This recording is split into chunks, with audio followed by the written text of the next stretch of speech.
था हम लोग का और फिजिक्स में हो पाया, बट उसका प्रीमियर आपको शाम को 8 बजे मिल गया था ना। ठीक है, कल रीअपलोड हो चुका था। जो लोग पूछ रहे हैं ना कि सर कल का फिजिक्स का लेक्चर रीअपलोड हो गया था, बिल्कुल शाम को 8 बजे अपलोड हो चुका था। शाम को 8 बजे प्रीमियर हुआ था। ठीक है, पब्लिक हुआ था बिल्कुल। एयरमैन अड्डा हुआ था कल कल कल शाम को 8 बजे प्रीमियर हुआ था। आपको ग्रुप में इन्फॉर्म भी किया गया था। मैनेज करना पड़ेगा तुमको, है ना। Bio was interesting. फिजिक्स में अब जो हम लोग जिस जिस लाइन पे हम लोग आगे बढ़ चुके हैं वो थोड़ा सा कंसेप्चुअल है, तो थोड़ा सा आपको लगे कि नहीं। ओके, प्लीज कंफर्म अगर साउंड वगैरह क्लियर। क्या ऑर्गन मोशन कंप्लीट हो चुका है? कल शाम को 8 बजे जो है वो मोशन का जो चैप्टर है वो कंप्लीट हो चुका है। ठीक है, यूट्यूब पे लाइव हुआ था, यूट्यूब पे प्रीमियर हुआ था, आप लोग को इन्फॉर्म किया गया था एप्लीकेशन पे, है ना। चलो, तो स्टार्ट करते हैं वर्क और एनर्जी एंड एक एनर्जी के साथ स्टार्ट करते हैं इसको हम लोग, है ना। सबसे पहले समझते हैं वर्क क्या होता है। ठीक है, ऑर्गन टाइम तो यार हो चुका है। ठीक है, ऑर्गन भाई ऐसा है कि कल शाम को 8 बजे हो चुका है। ठीक है, प्रीमियर हो चुका है, मोशन चैप्टर कंप्लीट हो चुका है ना। वर्क और एनर्जी हम लोग कर रहे हैं, वर्क और एनर्जी कर रहे हैं। और वर्क क्या होता है? When a force acts on an object, जब भी कोई फोर्स किसी ऑब्जेक्ट पे एक्ट करता है। सपोज मान लो यहाँ पे कुछ रखा हुआ है, यहाँ पे कोई ऑब्जेक्ट रखा हुआ है विद मास एम, राइट। इसके ऊपर एक फोर्स लगाई, इसके ऊपर आप क्या किया, एक फोर्स लगाई। फोर्स लगाने की वजह से ये जो ऑब्जेक्ट है ये मूव कर रहा है, डिस्प्लेस कर रहा है। फोर्स लगा रहे हो तो ऑब्जेक्ट क्या हो रहा है, मूव कर रहा है, डिस्प्लेस कर रहा है ना। तो क्या होगा ये, क्या होगा ये, इसको बोलेंगे वर्क डन हो गया, इसको बोलेंगे वर्क डन हो गया, वर्क डन हो गया। ठीक है, ओके, चलो। तो वर्क समझ में आया ना। बेसिकली आप अगर फोर्स लगा रहे हो और डिस्प्लेसमेंट हो रहा है तो उसी को बोलते हैं वर्क डन। अच्छा, एक और यहाँ पे केस है कि डिस्प्लेसमेंट उसी डायरेक्शन में होना चाहिए जिस डायरेक्शन में आप फोर्स लगा रहे हो। यहाँ पे बंदा जो है, ये इंसान जो है, ये फोर्स लगा रहा है इस तरफ, फोर्स इस तरफ लगा रहा है, तो जो सोफा है वो इस तरफ ही मूव करेगा, वो इस तरफ ही डिस्प्लेस करेगा। ठीक है, जिस डायरेक्शन में आप फोर्स लगाओगे उसी डायरेक्शन में क्या होगा, डिस्प्लेसमेंट होगा। इसको बोलेंगे हम लोग वर्क डन, इसको बोलेंगे वर्क डन। इसलिए इसका फॉर्मूला भी कुछ इस तरह का है। फॉर्मूला क्या आपका, W equal to F into S. W क्या हो गया, आपका वर्क डन हो गया, राइट, है ना। F क्या हो गया, फोर्स हो गया, और S क्या हो गया, डिस्प्लेसमेंट हो गया। S क्या हो गया, डिस्प्लेसमेंट हो गया। क्लियर है, ठीक है। तो W equal to F into S, W equal to F into S, जहाँ पे F क्या हो गया आपका, F क्या हो गया, फोर्स, फोर्स हो गया, है ना। ये मैन इधर फोर्स लगा रहा है ना। ये मैन इधर फोर्स लगा रहा है, मैन इधर फोर्स लगा रहा है, तो इस मैन के फोर्स से जो सोफा है वो क्या हो रहा है, डिस्प्लेस हो रहा है, राइट। सोफा डिस्प्लेस हो रहा है। ठीक है, क्लियर है। तो वर्क डन हो रहा है फोर्स इंटू डिस्प्लेसमेंट, समझ रहे हो। ठीक है, चलो। अब जरा ये बताना कि जो आपका वर्क डन हुआ है ना, जो आपका वर्क डन है, ये कौन सा, ये स्केलर क्वांटिटी है, वेक्टर क्वांटिटी है। बहुत चिल्ला चिल्ला के बताए थे स्केलर क्वांटिटी क्या होता है, वेक्टर क्वांटिटी क्या होता है। जब तुमको स्केलर और वेक्टर समझ में आ गया था तो तुमको रटना नहीं पड़ेगा क्या स्केलर क्या वेक्टर है। कंसेप्चुअली बताओ कि वर्क डन स्केलर क्वांटिटी है या फिर वेक्टर क्वांटिटी है, बताना जरा, बोलो भैया, वर्क डन क्या स्केलर वेक्टर है। ठीक है, जो लोग वेक्टर बोल रहे हैं, रावण वेक्टर बोल रहे हैं, ठीक है, जानवी वेक्टर बोल रही हैं, बहुत लोग वेक्टर बोल रहे हैं। जो लोग वेक्टर बोल रहे हैं, चलो ठीक है, कंसेप्ट आपका क्लियर है, लाइक, लेकिन आंसर यहाँ पे होंगे, कंसेप्ट क्लियर है बट आंसर होंगे क्यों होंगे बताएंगे। यहाँ पे थोड़ा एक्सेप्शन केस है, ठीक है, यहाँ पे थोड़ा सा केस जो एक्सेप्शन है। ये स्केलर क्वांटिटी क्यों है? अगर आप फॉर्मुला को देखो, राइट, अगर तुम फॉर्मुला देखो, गलती तुम्हारा नहीं है ना, तुम जो वेक्टर बोल रहे हो बिल्कुल सही बोल रहे हो, लेकिन एक और कंसेप्ट जो आप लेवल में पढ़ते हो जो आपको नहीं पढ़ाया वो बताने वाले हैं। वो कंसेप्ट ये था कि आपको हम बताए थे कि अगर अगर तुम्हारा डायरेक्शन मिल जाए और अगर मैग्नीट्यूड मिल जाए, ये दोनों मिल जाए, इन दोनों का नॉलेज हम लोग को मिले तो उसको बोलेंगे वेक्टर क्वांटिटी। लेकिन अगर हम लोग को मैग्नीट्यूड मिल रहा है और डायरेक्शन नहीं मिल रहा है तो क्या बोलेंगे, स्केलर क्वांटिटी बोलेंगे। यही समझाया था, यही समझाया था। अब इस फॉर्मुला को अगर देखें हम लोग, अगर वर्क डन के फॉर्मुला को देखें तो फॉर्मुला क्या है, work done equal to force into displacement. अब फोर्स क्या है, फोर्स कौन सा क्वांटिटी है, फोर्स तो वेक्टर क्वांटिटी है ना। बिकॉज अगर हम बोलते हैं फोर्स, अगर आप फोर्स कहीं लगा रहे हो, ये इंसान कहीं फोर्स लगा रहा है तो डिस्प्लेसमेंट इस तरफ हो रहा है, मूवमेंट इस तरफ हो रहा है, मतलब हमको डायरेक्शन का भी पता है, मैग्नीट्यूड का भी पता है, मतलब फोर्स क्या है, मतलब फोर्स क्या है, फोर्स एक वेक्टर क्वांटिटी है, बहुत साफ कहानी, राइट। लेकिन डिस्प्लेसमेंट के बारे में बात करें, डिस्प्लेसमेंट भी सेम चीज बताया था आपको, डिस्प्लेसमेंट भी वेक्टर होता है, फोर्स भी वेक्टर होता है, डिस्प्लेसमेंट भी वेक्टर होता है। और एक चीज, एक एक्सेप्शन यहाँ पे ध्यान रखना, एक एक्सेप्शन यहाँ पे ध्यान रखना कि dot product of two vector quantities, है ना, क्लास 11 में आप ये पढ़ोगे, dot product of two vector quantity, vector quantity is always scalar. ठीक है, क्लियर है, ठीक है ना। तो दो वेक्टर क्वांटिटी का जो डॉट प्रोडक्ट होता है वो हमेशा स्केलर होता है। ठीक है, ये कंसेप्ट ध्यान रखना। हालांकि तुम इसको आंसर कुछ इस तरह से कर सकते थे कि हम वर्क बोल रहे हैं, हम बोल रहे हैं कि हम काम कर रहे हैं, राइट। अगर हम बोलते हैं कि हम कुछ काम कर रहे हैं या तुम कुछ काम कर रहे हो, राइट, तो इससे समझ में आ रहा है कि काम किस डायरेक्शन में किया जा रहा है। अगर हम बोलते हैं कि हम कुछ काम कर रहे हैं या तुम बोलते हो कि तुम कुछ काम कर रहे हो या फिर ये इंसान कुछ काम कर रहा है, क्या काम कर रहा है नहीं पता है, बस बोल दिया काम कर रहा है, तो क्या इससे जस्टिफाई होता है कि किस डायरेक्शन में काम हो रहा है, डायरेक्शन का पता लगता है क्या नहीं पता। हाँ, कुछ मैग्नीट्यूड तो हो रहा है मगर डायरेक्शन का पता नहीं लगता है, इसलिए आप बोल सकते थे कि स्केलर है, इसलिए आप बोल सकते हैं स्केलर है, लेकिन ये सुपरफिशियल नॉलेज हो गया। अगर प्रॉपर्ली आप तरीके से पढ़ोगे, राइट, क्लास 11 में कंसेप्ट में आओगे, कंसेप्चुअल अंडरस्टैंडिंग लोगे, तो आप ये पढ़ोगे कि भैया जो दो, जो आपका वर्क डन है वो क्या होता है, फोर्स इंटू डिस्प्लेसमेंट होता है। अब फोर्स भी वेक्टर क्वांटिटी हो गया और डिस्प्लेसमेंट भी वेक्टर क्वांटिटी हो गया, और जो डॉट प्रोडक्ट होता है दो वेक्टर क्वांटिटी का, ये हमेशा स्केलर होता है, ये हमेशा स्केलर होता है, ये एक्चुअल कंसेप्ट है। ठीक है सर, ये पढ़े थे, हर बार पढ़ते हैं फिर भूल जाते हैं, रावण बोल रहे हैं, रावण। ठीक है सर, एक बार सेंटर पेटा सेंटर फिगर बता देना, बिल्कुल क्लास के बाद जो भी आपका डाउट था कल वाले चैप्टर में पूछना, आई विल एक्सप्लेन। ठीक है, ठीक है, बिल्कुल जानवी, डॉट प्रोडक्ट का दो वेक्टर प्रोडक्ट का जो डॉट प्रोडक्ट होता है वो हमेशा स्केलर होगा। क्लियर है, चलिए। तो ध्यान रखना, ये जहाँ पे ये जो वर्क के बारे में बात करना, थोड़ा सा लोग ये बोलते हैं कि ये थोड़ा सा अलग है, एक्सेप्शन है, एक्सेप्शन बोलने के जाते हैं, या फिर ये बोलते हैं कि नहीं वर्क से आपको डायरेक्शन का पता नहीं चल रहा है, लेकिन एक्चुअल बात ये नहीं, एक्चुअल बात ये है कि दो जो वेक्टर प्रोडक्ट का डॉट डॉट क्या बोलते हैं, डॉट, दो डॉट प्रोडक्ट होता है वो हमेशा क्या होता है, स्केलर होता है। ठीक है, ठीक है, चलो आगे बढ़ते हैं। इसका ऐसा यूनिट क्या होता है, जूल होता है, ऐसा यूनिट क्या होता है, जूल होता है, और सीएस यूनिट क्या होता है, अर्ग होता है। ये एसएससी वाले क्वेश्चंस, ठीक है, छोटे मोटे नन्हे मुन्ने क्वेश्चन है, राइट। आगे बढ़ते हैं, ध्यान रखना कि स्केलर क्वांटिटी होता है, ये ऐसा यूनिट होता है जूल, सीजीएस यूनिट होता है आपका अर्ग, ठीक है, सीजीएस होता है अर्ग, और ऐसा क्या होता है इसका, जूल होता है। ठीक है, अगर 1 जूल को डिफाइन करें, अगर हम थोड़ा सा आपको 1 जूल को डिफाइन करें, ठीक है, हो गया, अरे भाई साहब 1 मिनट रुकना जरा।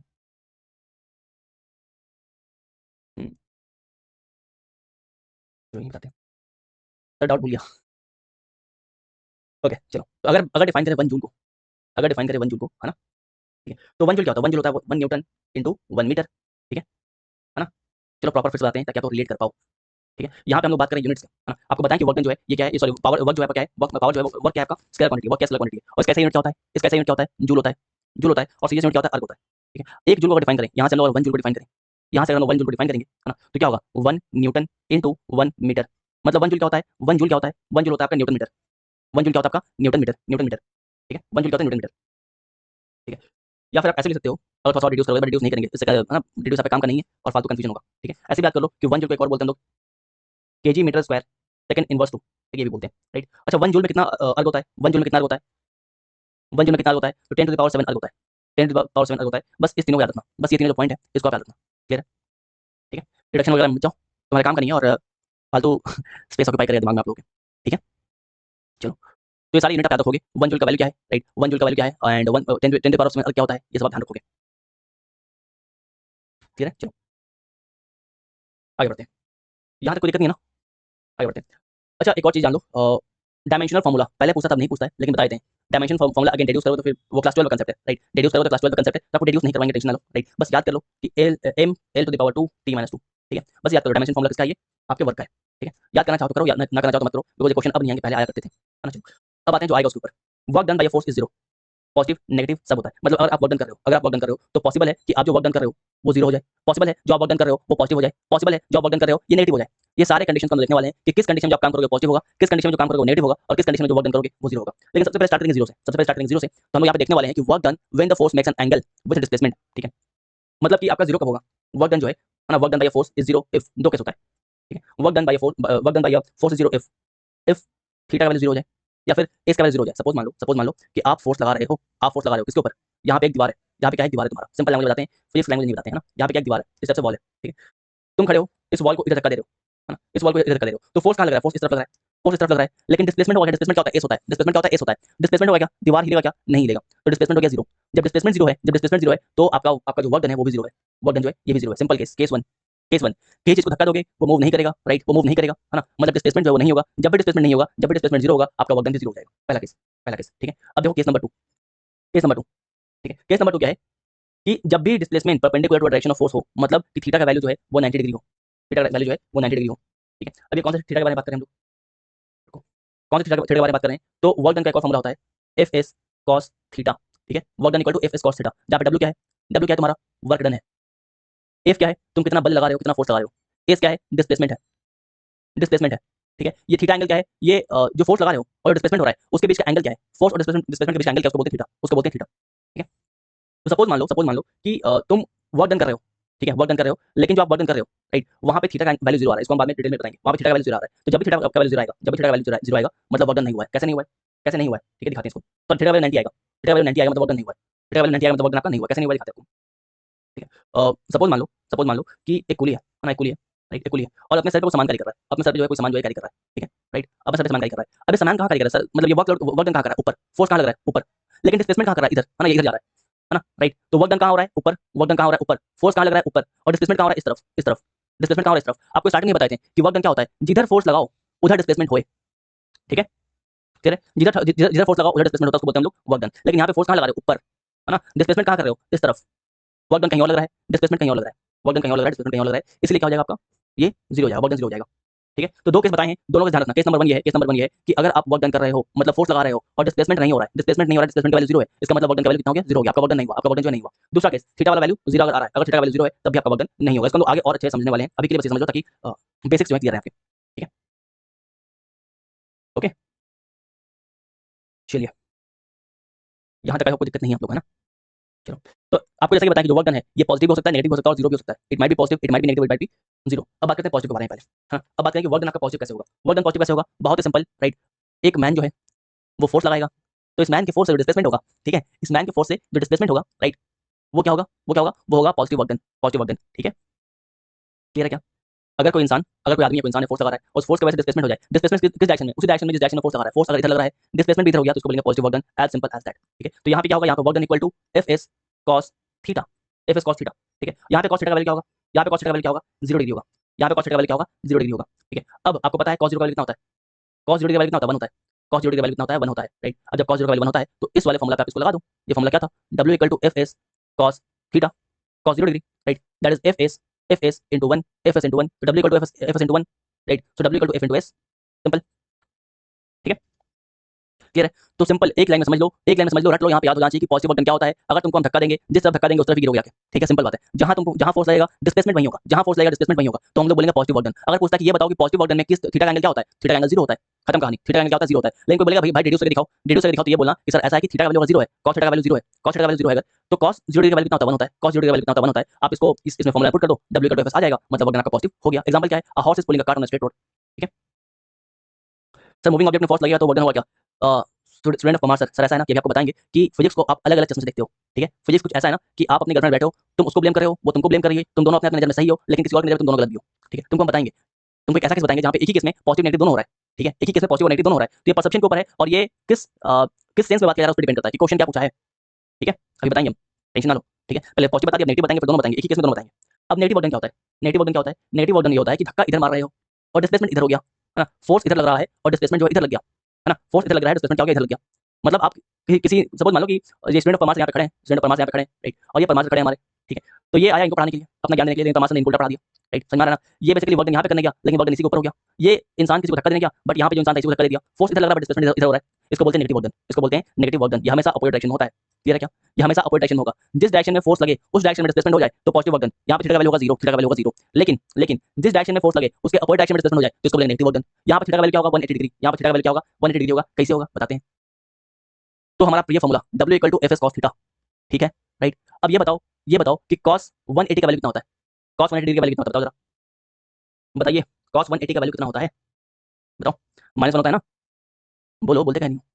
cos 180 का वैल्यू कितना होता है, -1 होता है ना, 180, राइट, -1 होता है ना। तो अब क्या हुआ कि हम लोग जो फॉर्मूला पुट किया W equal to F S cos 180 के बदले क्या डाल दिए, -1 डाल दिए। -1 डाल दिए तो क्या हो गया आपका W इक्वल टू आपका माइनस में चला गया, है ना, माइनस एफ एस आ गया, माइनस एफ एस आ गया। ठीक है, W equal two plus F S आता तो पॉजिटिव वर्क डन हो गया, लेकिन माइनस एफ एस आ गया मतलब क्या हो गया, नेगेटिव वर्क डन हो गया, नेगेटिव वर्क डन हो गया। ठीक है, डिडक्शन समझ में आ रहा है ना। ठीक है, अब ये कैसे होता है, ये कैसे संभव है कि भाई हम कुछ और करेंगे हो कुछ और जाएगा। संभव है क्या, बिल्कुल संभव है, बिल्कुल संभव है। तुम्हारे पास एक गेंद है, गेंद बोले हैं, ठीक है, बॉल, राइट। तुम्हारे पास दो बॉल है, अच्छा तुम्हारे पास एक बॉल है, ठीक है तुम्हारे पास एक बॉल है, राइट। अब क्या हो रहा है कि ग्रेविटी जो है ये बॉल को नीचे खींच रहा है ना। लेकिन तुम अपने गेंद को लेके, अपने बॉल को लेके बोले नहीं भैया हम तो इसको लेके ऊपर जाएंगे, लीनिंग टावर ऑफ पिज़्ज़ा पे चढ़ जाएंगे। ठीक है, या एक बिल्डिंग है ना, एक बिल्डिंग है, ऊंची है बिल्डिंग, है ना, लिफ्ट इसकी बंद है, तो आप सीढ़ी से चढ़ गए ऊपर, आप सीढ़ी से ऊपर चढ़ गए, राइट, और बॉल को आप लटका दिए। अब देखो क्या हो रहा है, बॉल को तो ग्रेविटी नीचे खींच रही है ना, बॉल को ग्रेविटी नीचे खींच रही है, मतलब बॉल का फोर्स नीचे लग रहा है, बॉल का डिस्प्लेसमेंट नीचे होना चाहिए, लेकिन आप बॉल क्या कर रहे हो, ऊपर लेके जा रहे हो, आप बॉल को लेके जा रहे हो, ऊपर लेके जा रहे हो, है ना। अब तुम बॉल लेके ऊपर जा रहे हो, अब जब बॉल तुम ऊपर लेके जा रहे हो, राइट, है ना, तो तुम किसके अगेंस्ट काम कर रहे हो, तुम ग्रेविटी के अगेंस्ट काम कर रहे हो। फोर्स कहाँ लग रहा है, ग्रेविटी फोर्स कहाँ लगा रही है, नीचे, है ना, राइट, है ना। बाबा टिल्लू याद है, बाबा टिल्लू याद है हम लोग को, ग्रेविटी ऐसी कोई चीज ही नहीं होती, है ना। आप ये बोल रहे हो ग्रेविटी ऐसी कोई चीज ही नहीं होती, तो ग्रेविटी जो है बेचारी नीचे फोर्स लगा रही है, आप बॉल लेके ऊपर जा रहे हो, डिस्प्लेसमेंट कहाँ हो रहा है, ऊपर हो रहा है, डिस्प्लेसमेंट कहाँ हो रहा है, ऊपर हो रहा है, मतलब नेगेटिव वर्क डन। ठीक है, क्लियर है, क्या क्लियर है। उपासना सिंह का क्लास हुआ था शाम को 8 बजे।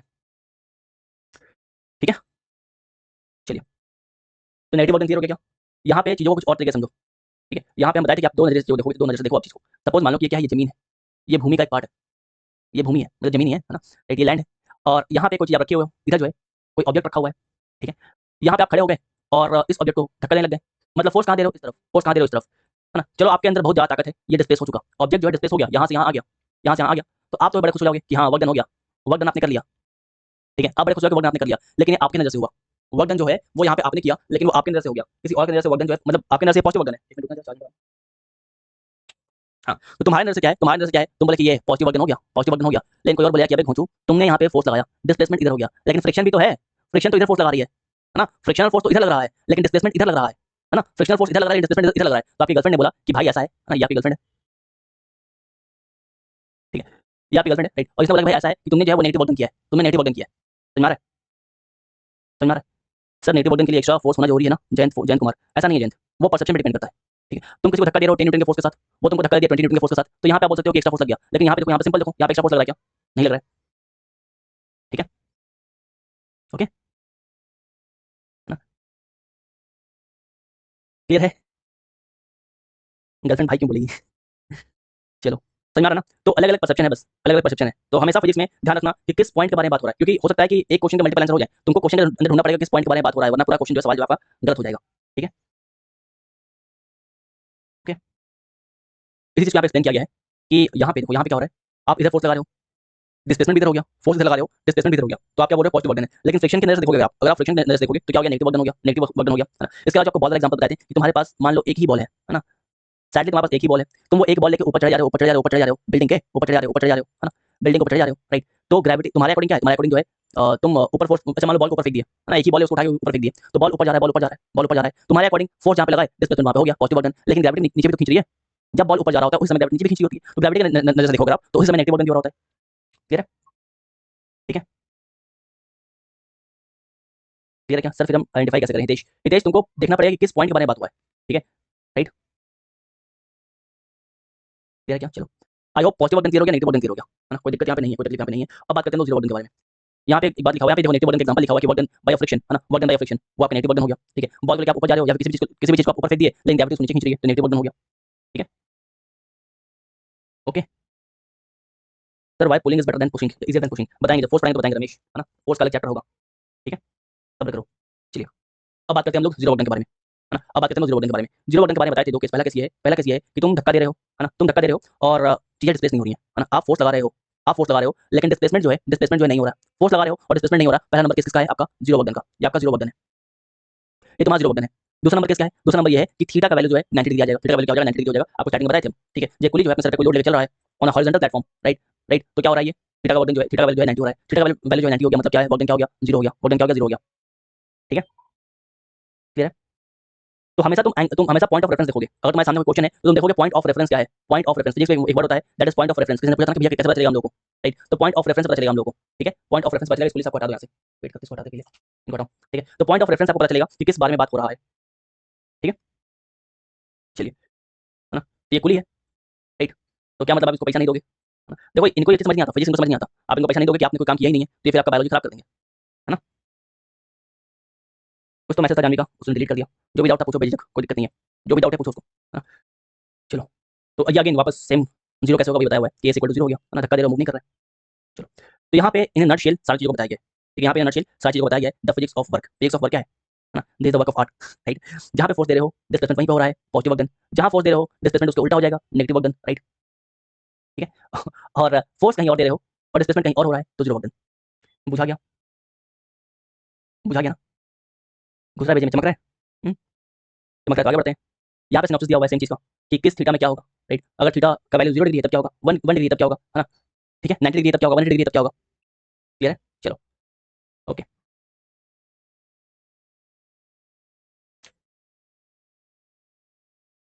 सर कुली हमारे बायोलॉजी का कॉन्सेप्ट खराब करेगा, डिपेंड करता है बेटा, डिपेंड करता है कि तुम कितना बहस की हो, है ना, होता है तुम्हारा स्केलेटल सिस्टम खराब कर दे, है ना, तुम्हारा एक्सियल ऑर्गन खराब कर दे, एक्सियल ऑर्गन खराब कर दे, रिप्रोडक्टिव ऑर्गन बहुत कुछ खराब हो सकता है, डिपेंड करता है ना। आते हैं अगले सवाल पे,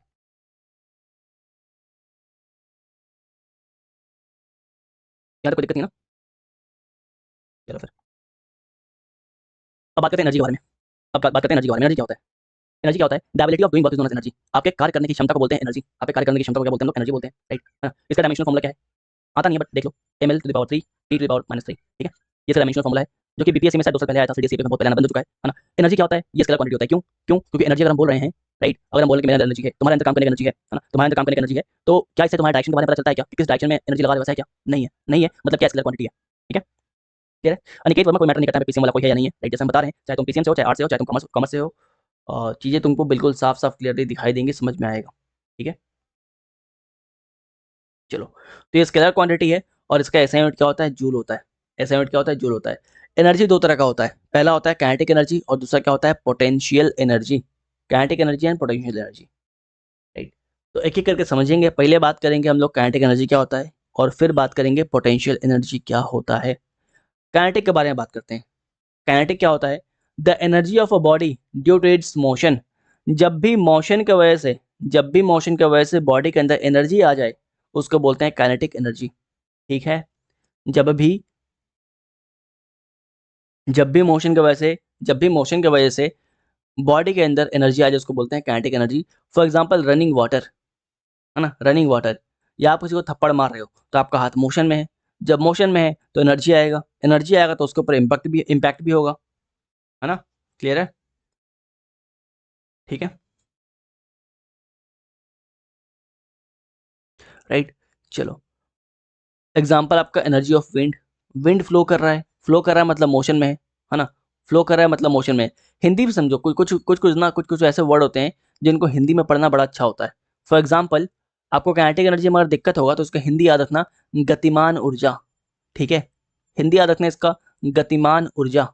हिंदी होता है गतिमान ऊर्जा, मतलब गति में मान है ना, गति है मतलब कि फ्लो हो रहा है, फ्लो हो रहा है, गति मतलब क्या हो रहा है, फ्लो होना, राइट। तो फ्लो होने की वजह से, गति में आने की वजह से, मोशन में आने की वजह से जो एनर्जी होता है उसको बोलते हैं काइनेटिक एनर्जी। ठीक है, राइट। फ्रेंड ऑफ कॉमर्स से बोलने से कुले के साथ हमारा इम्प्लाइड कॉन्ट्रैक्ट बन जाता है। कॉमर्स वाले हो तुम? बिजनेस स्टडीज, बिजनेस स्टडीज का वर्ड है ये सब, इम्प्लाइड कॉन्ट्रैक्ट वगैरह। ठीक है, राइट। तो काइनेटिक एनर्जी क्या होता है, जब भी मोशन की वजह से, गति की वजह से किसी बॉडी के अंदर ऊर्जा आ जाए, एनर्जी आ जाए, उसको बोलते हैं काइनेटिक एनर्जी, दैट इज गतिमान ऊर्जा। फॉर एग्जांपल आपका रनिंग वाटर, रनिंग विंड, कुछ भी फ्लो हो रहा है, बह रहा है ना, कुछ भी फ्लो हो रहा है, बह रहा है, उसको बोलेंगे हम लोग, उसके अंदर क्या होगा, काइनेटिक एनर्जी होगा। फॉर्मूला क्या होता है, ध्यान रखना, यहाँ से न्यूमेरिकल्स आएंगे आपके और अभी हम करवाएंगे आपको। ठीक है, काइनेटिक एनर्जी का फॉर्मूला क्या होता है, काइनेटिक एनर्जी का फॉर्मूला क्या होता है, हाफ एम वी स्क्वायर। ठीक है, हाफ एम वी स्क्वायर। ठीक है, half M V square, clear है। जहाँ पे एम क्या है, एम क्या है तुम्हारा, मास है, एम क्या है, मास है, राइट। वी क्या है, वेलोसिटी है, वी क्या है तुम्हारा, वेलोसिटी है। ठीक है, राइट। अगर इसको थोड़ा सा हम लोग थोड़े मोड़े है ना, थोड़ा रिड्यूस करें, ऑल तो आपको हम चाहे तो डायरेक्टली सेकंड फॉर्मूला दे सकते हैं, लेकिन थोड़ा सा यहाँ पे रिड्यूस करने का प्रयास करेंगे, थोड़ा सा आप लोगों को एक्सप्लेन करने का प्रयास करेंगे, ताकि आपको ये चीज़ समझ में आए कि ये कहाँ से आ गया, ये कहाँ से आया, इसको थोड़ा सा एक्सप्लेन करेंगे। न्यूमेरिकल्स करते वक्त थोड़ा सा डिडक्शन जो है ना वो काम आता है, अगर आपके पास वो क्षमता है रिड्यूस करने का तो थोड़ा समझ लो, है ना। Kinetic energy equal to half M V square, अभी आपको हम बताएं, इसमें कोई दिक्कत है क्या, कोई दिक्कत नहीं है, सिंपल फॉर्मूला है। लेकिन अगर मान लो कि ऊपर नीचे हम लोग एम से मल्टीप्लाई कर दिए, ऊपर भी एम से मल्टीप्लाई कर दिए, नीचे भी एम से मल्टीप्लाई कर दिए, इससे क्या ओवरऑल जो आपका फॉर्मूला है उस पर कोई इंपैक्ट पड़ेगा क्या? अंकित वर्मा, भी आप देखोगे न्यूमेरिकल्स कैसे आ रहे हैं, कहाँ आ रहे हैं, कितना आ रहे हैं। ठीक है, क्लियर है। आशीष रुक जाओ, अभी कुछ रिड्यूस करवा रहे हैं, वो एक बार बता दें, फिर तुम्हारे डाउट पे आते हैं। तो हम यहाँ पे काइनेटिक एनर्जी पढ़ा रहे हैं, गतिमान ऊर्जा पढ़ा रहे हैं, और आपको बताया था कोई भी चीज़ गति में है, कोई भी चीज़ मोशन में है, कोई भी चीज़ अगर फ्लो कर रहा है, राइट, तो उसके अंदर एनर्जी होता है, उसको बोलते हैं काइनेटिक एनर्जी। फॉर एग्जाम्पल चलता हुआ पानी, उड़ता हुआ हवा, है ना, आता हुआ चप्पल, सब जो है काइनेटिक एनर्जी सबके अंदर होता है, सबके अंदर काइनेटिक एनर्जी होता है। इसका फॉर्मूला क्या होता है, half M V square, half M V square. यहाँ तक कोई दिक्कत आपको नहीं होना चाहिए, जहाँ पे एम जो है वो मास है, वी जो है वेलोसिटी है, राइट। अब हम लोग क्या किए, इसी फॉर्मूला में ऊपर नीचे एम से मल्टीप्लाई कर दिए, है ना, इसको काट दो तो 1 होगा ना, तो अगर आप 2 में 1 से मल्टीप्लाई करते हो तो अल्टीमेटली 2 ही होगा ना, कोई मतलब तो बनता नहीं है। तो इसी फॉर्मूला में हम ऊपर नीचे एम से मल्टीप्लाई कर दिए। लेकिन हमें ये खुजली क्यों हुआ, क्यों हम लोग मल्टीप्लाई किए, मल्टीप्लाई इसलिए किए क्योंकि ये क्या बन जाएगा, kinetic energy equal to half, half M square V square बन जाएगा क्या, ये क्या हो जाएगा, एम स्क्वायर वी स्क्वायर हो जाएगा ये, है ना, ये एम और ये एम मल्टीप्लाई हो जाएगा, क्या हो जाएगा, M square V square by M divide by M बन जाएगा, बन जाएगा क्या।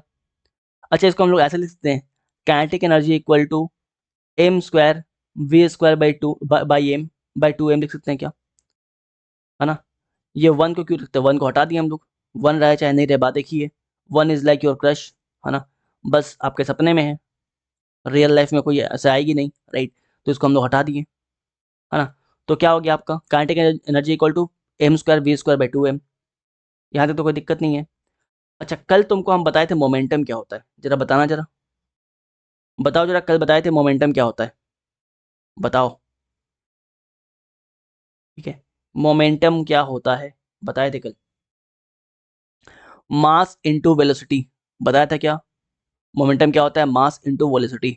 मोमेंटम को कैसे दिखाते हैं, पी से दिखाते हैं, मोमेंटम को कैसे डिनोट करते हैं, पी से डिनोट करते हैं, मास को कैसे करते हैं, एम से करते हैं, और वेलोसिटी को कैसे करते हैं, वी से करते हैं, बताए थे ना कल, राइट। तो एक बात बताओ, यहाँ पे क्या लिखा है, M square V square, M square V square, है ना। तो अगर हम लोग एम स्क्वायर वी स्क्वायर कर दें तो ये पी स्क्वायर हो जाएगा क्या, पी स्क्वायर हो जाएगा क्या, हो जाएगा ना, हो जाएगा ना। तो इसी को यहाँ पे हम पुट करते हैं, ये एम स्क्वायर वी स्क्वायर के बदले हम लोग पी स्क्वायर पुट कर दिए, तो kinetic energy equal to M square V square के बदले पी स्क्वायर पुट कर दिए बाई 2m पुट कर दिए। तो यहाँ से आपका काइनेटिक एनर्जी का नया फॉर्मूला आ गया, ये आपका फॉर्मूला रिड्यूस हो गया। क्लियर है?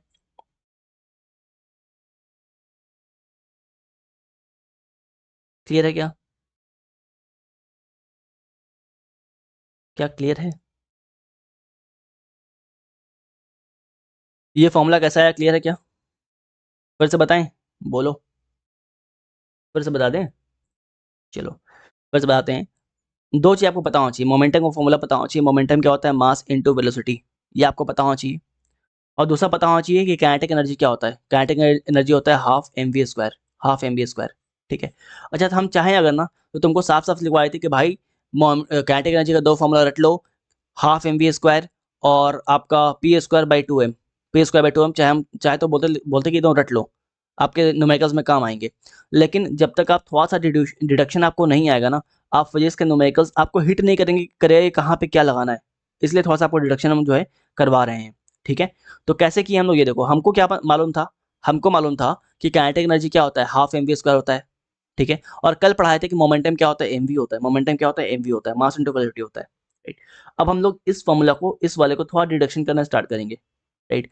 हम लोग क्या लिखे हैं, kinetic energy equal to half M V square, ठीक है। अच्छा, इसमें ऊपर नीचे हम लोग एम से मल्टीप्लाई कर देंगे तो कोई तकलीफ है क्या तुम लोगों को, राइट। ऊपर नीचे एम से मल्टीप्लाई करेंगे, काटेंगे तो 1 होगा, तो चाहे 2 लिखो या फिर 2 इंटू 1 लिखो, बात तो एक ही है ना, बात तो एक ही है। तो क्या इसको लिखने से कोई दिक्कत है? कोई दिक्कत नहीं है, कोई दिक्कत नहीं है, राइट। चलो ठीक है, जब कोई दिक्कत नहीं तो इसको हम लोग आगे बढ़ाते हैं। Kinetic energy equal to, kinetic energy equal to, अब ये वाला एम और ये वाला एम एक दूसरे में क्या होगा, एक दूसरे से मल्टीप्लाई हो जाएगा, एक दूसरे से क्या होगा, मल्टीप्लाई हो जाएगा, राइट। तो 1/2 एम स्क्वायर वी स्क्वायर हो गया, हो गया ना। ये आपका एम था, ये आपका एम था, मिलके एम स्क्वायर हो गया, ये आपका वी था, वी स्क्वायर था तो वी स्क्वायर हो गया, राइट। डिवाइड बाई क्या बचा, एम बचा, तो एम को यहाँ पे रख दिए, एम को यहाँ पे रख दिए, है ना। ये 1 को यहाँ पे रखने का कोई मतलब है क्या, 2 इंटू 1 लिखो या फिर 2 लिखो, बात तो एक ही है, कोई मतलब नहीं है, कोई मतलब नहीं, तो इसको हटा दो ना, इसको हटा दो। Kinetic energy equal to M square V square by 2m लिख दो सीधे सीधे, ठीक है। अब तुमको पता है कि मोमेंटम क्या होता है, मोमेंटम क्या होता है, M into V, M into V, right. तो अगर एम इंटू वी जो है वो पी होता है, तो M square into V square जो है वो पी स्क्वायर होना चाहिए, तो इसके है ना, होना चाहिए ना। तो यहाँ पे M square and V square के बदले में क्या करेंगे, पी स्क्वायर डाल देंगे, और 2m के बदले में क्या करेंगे, 2m डाल देंगे। मतलब काइनेटिक एनर्जी का नया फॉर्मूला तुम्हारे सामने आ गया, वो फॉर्मूला क्या है, P square by 2m, P square by 2m, ठीक है। अब ये फॉर्मूला दो चीज़ दिखा रहा है, एक तो आपको काइनेटिक एनर्जी का फॉर्मूला हो गया जिसको सिंपल आप उठाओगे और एग्जाम में इस्तेमाल करोगे, और दूसरा, कभी मान लो क्वेश्चन आता है लीनियर मोमेंटम के ऊपर और क्वेश्चन आता है तुम्हारा काइनेटिक एनर्जी के ऊपर, और दोनों क्वेश्चन को मर्ज कर देते हैं, है ना। फिजिक्स तो ये होता है ना, फिजिक्स में ही होता है, ये कोई पर्टिकुलर चैप्टर नहीं है, सारे चैप्टर जो है कंबाइंड है।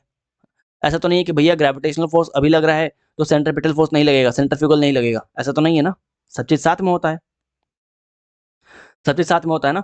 तो जब भी फिजिक्स में आपके क्वेश्चन बनते हैं वहाँ पे काफ़ी बार क्या होता है, दो कंसेप्ट मिला के एक क्वेश्चन बन जाता है, चाहे वो मोमेंटम और काइनेटिक एनर्जी मिला के एक क्वेश्चन बना देगा। और जब भी मैं मोमेंटम और काइनेटिक एनर्जी मिला के क्वेश्चन फ्रेम करेगा, तुम्हारे दिमाग में हिट करना चाहिए कि भाई रिलेशन क्या था, रिलेशन क्या था, किसके बीच में, काइनेटिक एनर्जी के बीच में एंड मोमेंटम के बीच में, ठीक है। तो रिलेशन क्या था काइनेटिक एनर्जी एंड मोमेंटम के बीच में, P square by 2m, P square by 2m, right. तो इसको आप सीधे पुट करोगे और अपने आंसर तक पहुंच जाओगे, है ना। तो आई होप यहाँ तक क्लियर है, काइनेटिक एनर्जी क्लियर है। काइनेटिक एनर्जी में किसी को कोई दिक्कत, कोई शक, कोई शंका है तो बजाओ,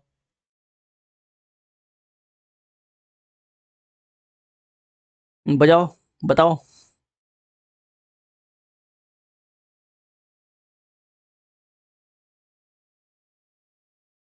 कोई शंका नहीं है, कोई डाउट नहीं, चलो फिर बढ़िया, ओके, आगे बढ़ते हैं, है ना।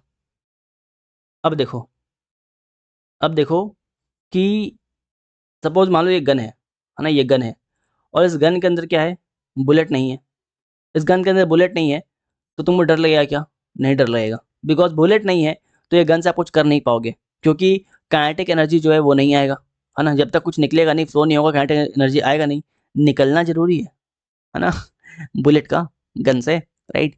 तो यहाँ पे क्या हुआ, यहाँ पे जब गन गन में बुलेट आ गया, तो अब जो है बुलेट फायर करेगा तो मोशन में आएगा, और मोशन होगा तो काइनेटिक एनर्जी होगा, और काइनेटिक एनर्जी होगा तो इम्पैक्ट करेगा। ठीक है, क्या क्लियर है? ठीक है, तो क्लियर, तो अब आते हैं हम लोग पोटेंशियल एनर्जी पे, है ना। अब आते हैं हम लोग पोटेंशियल एनर्जी पे। ठीक है, तो काइनेटिक एनर्जी समझ में आ गया तुमको, काइनेटिक एनर्जी समझ में आ गया कि कुछ भी चीज़ फ्लो हो रहा है, मोशन में है, उसके अंदर काइनेटिक एनर्जी है। लेकिन पोटेंशियल एनर्जी क्या होता है, आप किसी भी काम के खिलाफ कुछ कर रहे होते हो, ठीक है, किसी भी चीज़ के खिलाफ कुछ कर रहे होते हो, तो बहुत पोटेंशियल होता है कि आप मार खाओगे, उसी को बोलते हैं पोटेंशियल एनर्जी। मतलब कि किसी एनर्जी के खिलाफ काम कर रहे हो, अपने पापा के खिलाफ, मम्मी के खिलाफ, ग्रेविटी के खिलाफ, मैग्नेटिज्म के खिलाफ, इलेक्ट्रोमैग्नेटिक इंडक्शन के खिलाफ, किसी भी एनर्जी के खिलाफ कुछ काम करोगे तो पोटेंशियल एनर्जी जो है जनरेट होगा। अब ये खिलाफ काम कैसे कैसे होगा, जब आप पोजीशन बदलोगे, किस चीज़ का, ऑब्जेक्ट का। ठीक है ना, ठीक है। तो पोटेंशियल एनर्जी होने के लिए पोजीशन बदलना बहुत जरूरी है, पोजीशन नहीं बदलोगे, पोटेंशियल एनर्जी नहीं आएगा, फिर दिक्कत हो जाएगा, है ना, राइट। तो पोजीशन या कॉन्फ़िगरेशन बदलना बहुत जरूरी है। फॉर एग्जांपल मान लो कि मान लो कि आपने वो बचपन में खिलौना देखा है ना, खिलौना देखा है, एक गाड़ी होती है जिसके अंदर ऐसे की लगाते हो, इस टाइप से की होता है, इस टाइप से की होता है, इस की को घुमाते हो, है ना, तो गाड़ी चल पड़ती है, देखे होगे ना।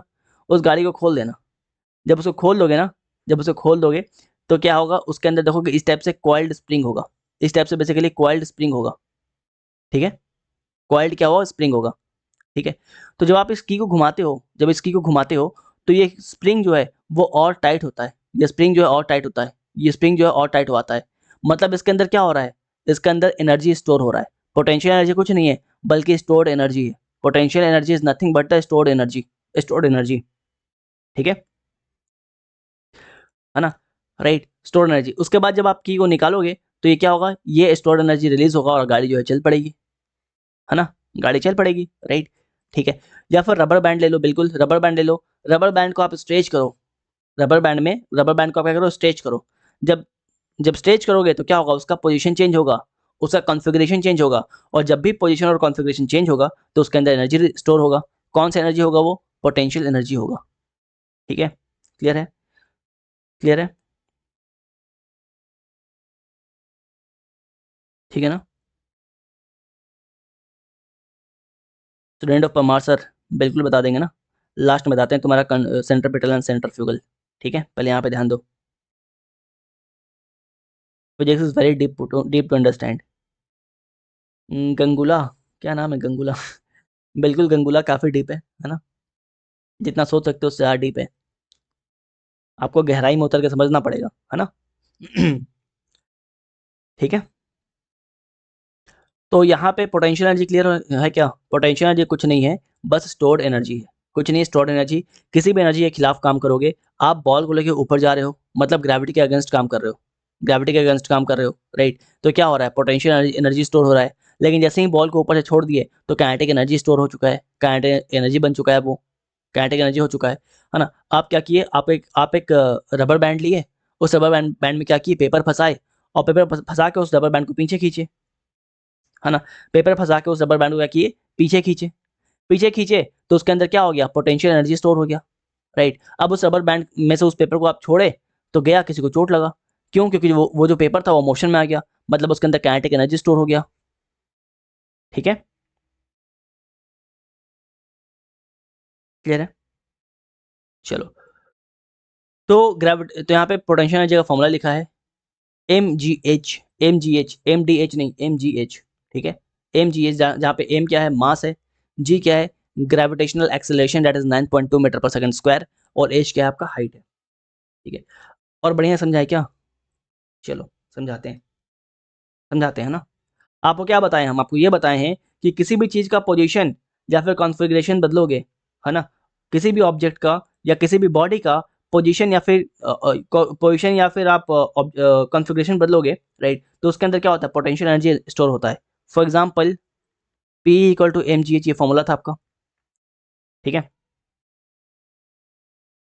है ना, P equal to M G H, right right. Heat waves ऐसा है कि फास्ट नहीं पढ़ा सकते हैं बिकॉज बहुत लोग यहाँ पे साइंस से नहीं है, सब ऊपर से निकलेगा। हम कुछ कंसेप्ट क्लास 11 के भी लेके चल रहे हैं, राइट। तो अगर थोड़ा सा फास्ट पढ़ाएंगे तो बहुत लोग के ऊपर से निकल जाएगा। आप शायद साइंस वाले हो तो आप सब समझ रहे हो, लेकिन बहुत लोग नहीं समझ पाएंगे, उनको लेके चलना पड़ेगा ना, ठीक है। तो P equal to M G H आपका फॉर्मूला है किसका, पोटेंशियल एनर्जी का, पोटेंशियल एनर्जी का, राइट। अब इसको थोड़ा रिड्यूस करते हैं, राइट। सपोज मान लो कि ये बेसिकली ग्राउंड है, इस ग्राउंड पे एक ऑब्जेक्ट है विथ मास एम, एक ऑब्जेक्ट है, इसका मास एम है। इसको क्या किया आप, इसको क्या किए आप, एक पर्टिकुलर हाइट पे ले गए, इसको आप एक पर्टिकुलर हाइट पे ले गए, एक पर्टिकुलर हाइट पे ले गए, ऑब्जेक्ट यहाँ पे आ गया, मास यहाँ पे आ गया। इसके लिए आप फोर्स लगाए होगे, इसके लिए आप फोर्स लगाए होगे, इसके लिए आप फोर्स लगाए होगे और इसको ऊपर लेके आए होगे, है ना। और ये क्या हो गया, इस ऑब्जेक्ट का हाइट, दैट इज एस। अब ये हाइट जो है ये किसके फॉर्मेट में है, ये जो डिस्टेंस है, जो डिस्टेंस है ये हाइट के फॉर्मेट में है ना, हाइट के फॉर्मेट में है, राइट। आप नीचे से ऊपर गए हो तो ये जो डिस्टेंस है ये हाइट के फॉर्मेट में है, तो उसको आप एच भी लिख सकते हो, आप एच भी लिख सकते हो, ठीक है, राइट। तो वर्क डन क्या हुआ यहाँ पे, यहाँ पे आपने वर्क डन क्या किया, आपने वर्क डन क्या किया, पोटेंशियल एनर्जी के फॉर्म में आपने वर्क डन रखा। यहाँ पे आपने जो वर्क डन रखा है वो पोटेंशियल एनर्जी के फॉर्म में रखा है, ठीक है। आपने जो वर्क डन रखा है वो पोटेंशियल एनर्जी के फॉर्म में रखा है। अब वर्क डन का फॉर्मूला क्या होता है, वर्क डन का फॉर्मूला क्या होता है, फोर्स इंटू डिस्प्लेसमेंट, बताए थे ना, बताया था ना वर्क डन का फॉर्मूला, फोर्स इंटू डिस्प्लेसमेंट। अब फोर्स क्या होता है, फोर्स क्या होता है, मास इंटू एक्सेलरेशन, फोर्स क्या होता है, मास इंटू एक्सेलरेशन, है ना। डिस्प्लेसमेंट क्या होता है, एस होता है, डिस्प्लेसमेंट क्या होता है, एस होता है, ठीक है, राइट। तो मास के लिए हम लोग एम लिख दिए, एक्सेलरेशन ड्यू टू ग्रेविटी के लिए हम लोग क्या लिख दिए, जी लिख दिए, और डिस्प्लेसमेंट क्या के लिए क्या लिख दिए, डिस्प्लेसमेंट क्योंकि यहाँ पे एच के फॉर्मेट में है तो हम लोग एच लिख दिए, इसलिए हो गया आपका एम जी एच। और एम जी एच क्या है, आपका पोटेंशियल एनर्जी का फॉर्मूला है। फॉर्मूला कैसा आया, क्लियर है, फॉर्मूला कैसे आया, क्लियर है।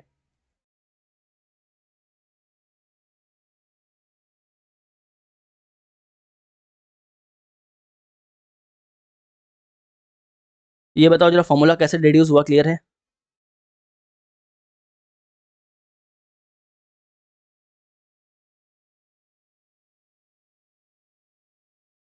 मास बिल्कुल, है ना। सर आपने वो एग्जांपल नहीं बताया जहाँ पॉजिटिव एंड नेगेटिव एनर्जी साथ हो, बताए तो थे रावण, बताए थे कि फ्रिक्शन जो है वो, तुम अगर किसी चीज़ को आगे धक्का दे रहे हो तो फ्रिक्शन पीछे धक्का दे रहा है, तुम्हारे अकॉर्डिंग पॉजिटिव है, फ्रिक्शन के अकॉर्डिंग नेगेटिव है, ठीक है, चलो, राइट। अच्छा एक चीज़ ध्यान रखना, एक चीज़ ध्यान रखना कि पोटेंशियल एनर्जी, क्योंकि यहाँ पे देखो potential energy equal to M G H लिखा हुआ है, इसलिए पोटेंशियल एनर्जी जो है ये हमेशा डायरेक्टली प्रोपोर्शनल होगा मास का, जितना ज़्यादा मास उतना ज़्यादा पोटेंशियल एनर्जी। सपोज मान लो ऊपर हम यहाँ पे ऊपर छत पर चढ़ गए, एक सॉफ्ट बॉल लेके, पेपर का बॉल लेके चढ़ गए, ठीक है, पहले वो नीचे फेंकें, पहले वो नीचे फेंकें, और एक हम लोग क्या किए, एक बढ़िया आयरन का बॉल लेके चढ़ के वो नीचे लेके फेंके। तो आयरन का बॉल क्या है, मास ज़्यादा है, मास ज़्यादा, इसका मतलब इसके अंदर पोटेंशियल एनर्जी ज़्यादा होगा। तो एम जो मास जो है ये डायरेक्टली प्रोपोर्शनल होता है किसके साथ, पोटेंशियल एनर्जी के साथ। इसके साथ साथ, इसके साथ साथ जो आपका पोटेंशियल एनर्जी जो है it is directly proportional to height, to height, है ना, राइट। तुम्हें चीज़ें समझ नहीं आ रही हैं तो तुमको हम ले आके एक तल्ला से नीचे फेंक दिए, तुम बच गए, राइट। लेकिन बोले रुको बेटा अभी फिर तुमको समझ नहीं आ रहा, तुमको वापस लेके जाना पड़ेगा। अब तुमको हम ले गए 10th फ्लोर पे, वहाँ से फेंक दिए, है ना। तो अब इम्पैक्ट ज़्यादा होगा बिकॉज तुम्हारे अंदर पोटेंशियल एनर्जी जो है वो ज़्यादा स्टोर हो गया, ठीक है। ध्यान रखना पोटेंशियल एनर्जी जो है ये डायरेक्टली प्रोपोर्शनल होता है मास के और हाइट के।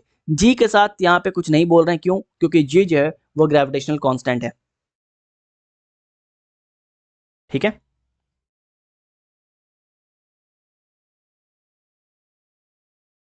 क्या क्लियर है क्या,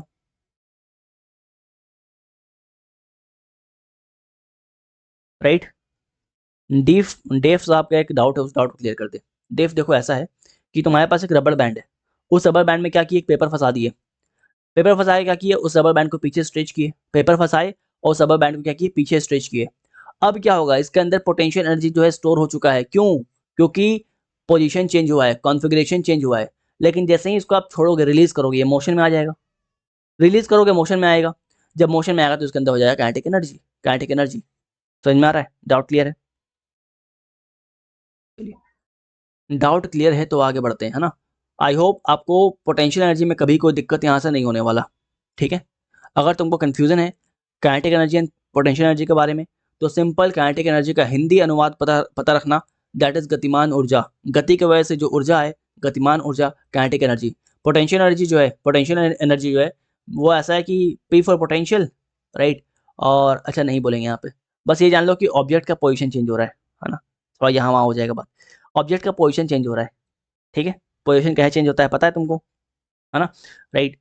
किसी भी ऑब्जेक्ट का पोजीशन कैसे चेंज होता है पता है, राइट। तो पी से पोजीशन चेंज करना, ठीक है। तो ऐसे याद रखना, बाकी समझ तो गए होगे, चलो आगे बढ़ते हैं। तो यहाँ पे देखो अगेन एक एग्जाम्पल दिखाया गया है ना, एक एग्जाम्पल दिखाया गया है कि ये जो इंसान है ये क्या कर रहा है, ये जो जो एरो है, जो एरो है इसको बो में फंसाया है। बो में फंसाने के बाद, बो में फंसाने के बाद अब तक क्या है, अब तक पोटेंशियल एनर्जी जो है वो स्टोर नहीं हुआ, अब तक पोटेंशियल एनर्जी स्टोर नहीं हुआ। लेकिन जैसे ही इसको पीछे स्ट्रेच करेगा, जैसे ही इस बो में फंसाने के बाद एरो को पीछे स्ट्रेच करेगा, जैसे ही पीछे स्ट्रेच करेगा, इस एरो के अंदर, इस एरो के अंदर पोटेंशियल एनर्जी जो है वो स्टोर हो जाएगा, ठीक है। और जैसे ही रिलीज करेगा, ये जैसे ही रिलीज करेगा एरो को, इसके अंदर काइनेटिक एनर्जी जो है रिलीज स्टोर हो जाएगा। क्लियर है, ठीक है, राइट। जैसे ही रिलीज करेगा इसके अंदर काइनेटिक एनर्जी जो है स्टोर हो जाएगा, ठीक है। ओके रावण, आपने तो काफी किया है चीज, ठीक है, समझ में आ रहा है। सेम ये कैटापुल्ट, सेम कहानी, है ना। पीछे स्ट्रेच करेगा तो क्या हो गया, पोटेंशियल एनर्जी स्टोर हो गया। रिलीज करेगा, इसे खोपड़ी भी आके लगेगा तो क्या है, काइनेटिक एनर्जी जो है वो मोशन में आ गया। सेम विथ दिस गन, ठीक है, क्लियर है, ओके। चलो अब कुछ बात और, एक बताओ, एक सवाल का जवाब दो, एक सवाल का जवाब दो, एक सवाल का जवाब दो ना जरा। अभी खत्म नहीं हुआ चैप्टर, बचा हुआ है, टेंशन ना लो, है ना। एक सवाल का जवाब दो कि एक प्लेन जो है, एक प्लेन जो है, राइट, वो उड़ रही है, क्या कर रही है, उड़ रही है, ठीक है। एक प्लेन जो है उड़ रही है ना, इस टाइप से। वाह क्या ड्राइंग है। अब कोई नहीं बोलेगा सर का ड्राइंग खराब है, देख रहे हो।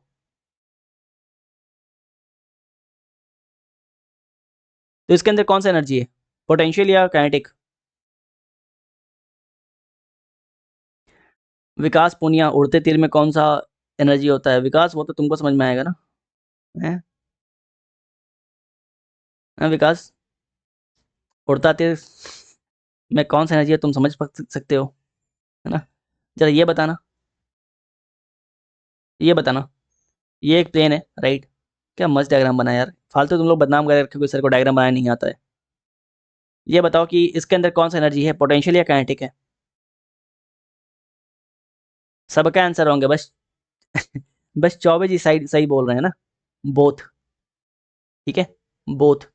बोथ क्यों, बताए थे, फिजिक्स को दो नज़र से देखो, फिजिक्स को अपने नज़र से देखो और अपनी गर्लफ्रेंड की नज़र से देखो। क्यों, क्योंकि वो हमेशा तुम्हें गलत साबित करेगी, ठीक है, हमेशा तुम्हें गलत साबित करेगी, राइट। तो उसके नज़र से देखोगे ना तो पास हो जाओगे, उसके अकॉर्डिंग चलो। देखो तुम बोल रहे हो कि भाई ये फ्लो कर रही है, ये जो है उड़ रही है, मतलब इसके अंदर क्या है, सॉरी कुछ और एनर्जी लिख रहे थे हम। इसके अंदर अंदर क्या है, इसके अंदर काइनेटिक एनर्जी है, इसके अंदर क्या है, काइनेटिक एनर्जी है, ठीक है। इसके अंदर क्या है, काइनेटिक एनर्जी है। लेकिन ये ग्रेविटी के खिलाफ उड़ रही है ना भाई, ये ग्रेविटी के खिलाफ तो उड़ रही है, यही ना, ये ग्रेविटी के खिलाफ उड़ रही है। जब ग्रेविटी के खिलाफ उड़ रही है ये, राइट, तो कोई ना कोई एनर्जी के खिलाफ काम कर रही है। किसी एनर्जी के खिलाफ काम होगा तो क्या होगा, पोटेंशियल एनर्जी स्टोर होगा कि नहीं होगा, बताओ जरा। किसी एनर्जी के खिलाफ काम होगा तो पोटेंशियल एनर्जी स्टोर होगा कि नहीं होगा। आप ग्रेविटी के खिलाफ काम करो, ग्रेविटेशनल है ना, राइट, तो तब भी आपका पोटेंशियल एनर्जी स्टोर होगा, है ना, राइट। किसी भी एनर्जी के खिलाफ काम करो तो एक ना एक एनर्जी स्टोर होता है, इसको बोलते हैं पोटेंशियल एनर्जी। क्लियर है, ठीक है, आई होप यहाँ तक क्लियर है, आई होप यहाँ तक क्लियर है। इसमें काइनेटिक एनर्जी भी है और इसमें इसमें पोटेंशियल एनर्जी भी है। जरा बताना वाटरफॉल, वाटरफॉल इसके अंदर कौन सा काइनेटिक एनर्जी या पोटेंशियल एनर्जी। वाटरफॉल जो है, राइट, वाटरफॉल जो है वो हो रहा है ना, इसके अंदर काइनेटिक एनर्जी है या फिर आपका पोटेंशियल एनर्जी है, बताओ जरा।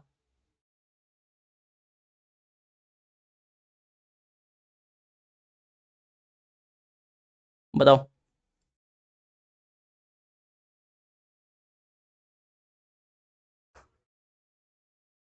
Both both both both both, बिल्कुल, है ना, बिल्कुल। ठीक है, चलो, तो आई होप आप लोगों का कंसेप्ट क्लियर हो चुका है। आई होप कंसेप्ट जो है क्लियर हो चुका है ना। चलो, अच्छा, मान लो सपोज करो कि ये पोटेंशियल एनर्जी और काइनेटिक एनर्जी दोनों को मिला देंगे, तब क्या बोलेंगे?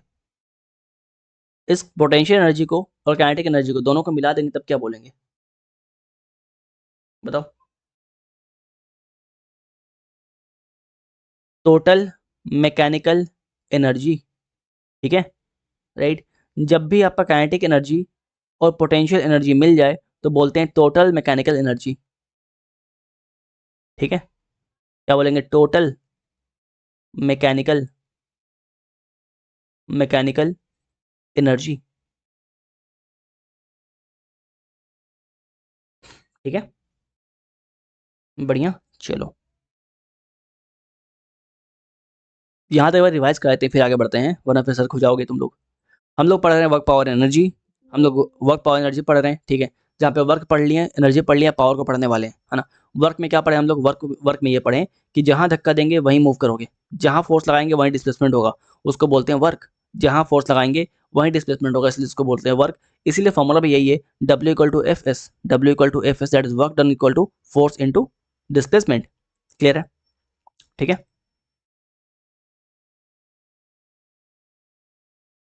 ठीक है। अच्छा, इसके अलावा ये स्केलर क्वांटिटी होता है, इसका ऐसा यूनिट ध्यान रखोगे आप, सीजीएस यूनिट ध्यान रखोगे आप, है ना। इसके अलावा आपको पता होना चाहिए कि जो ऐसा 1 जूल में कितना अर्क होता है, 10⁻⁷ अर्क होता है। ठीक है, इसके अलावा आपका जो वर्क डन है, ये पॉजिटिव नेगेटिव एंड जीरो सब हो जाएगा। पॉजिटिव नेगेटिव एंड जीरो तीनों होगा, राइट। पॉजिटिव कैसे होगा? जिधर आप फोर्स लगा रहे हो मूवमेंट उधर ही हो रहा है, तो हो गया पॉजिटिव वर्क डन। इसका थीटा का वैल्यू कितना होगा? जीरो होगा। For example, horse pulling a cart on the straight road.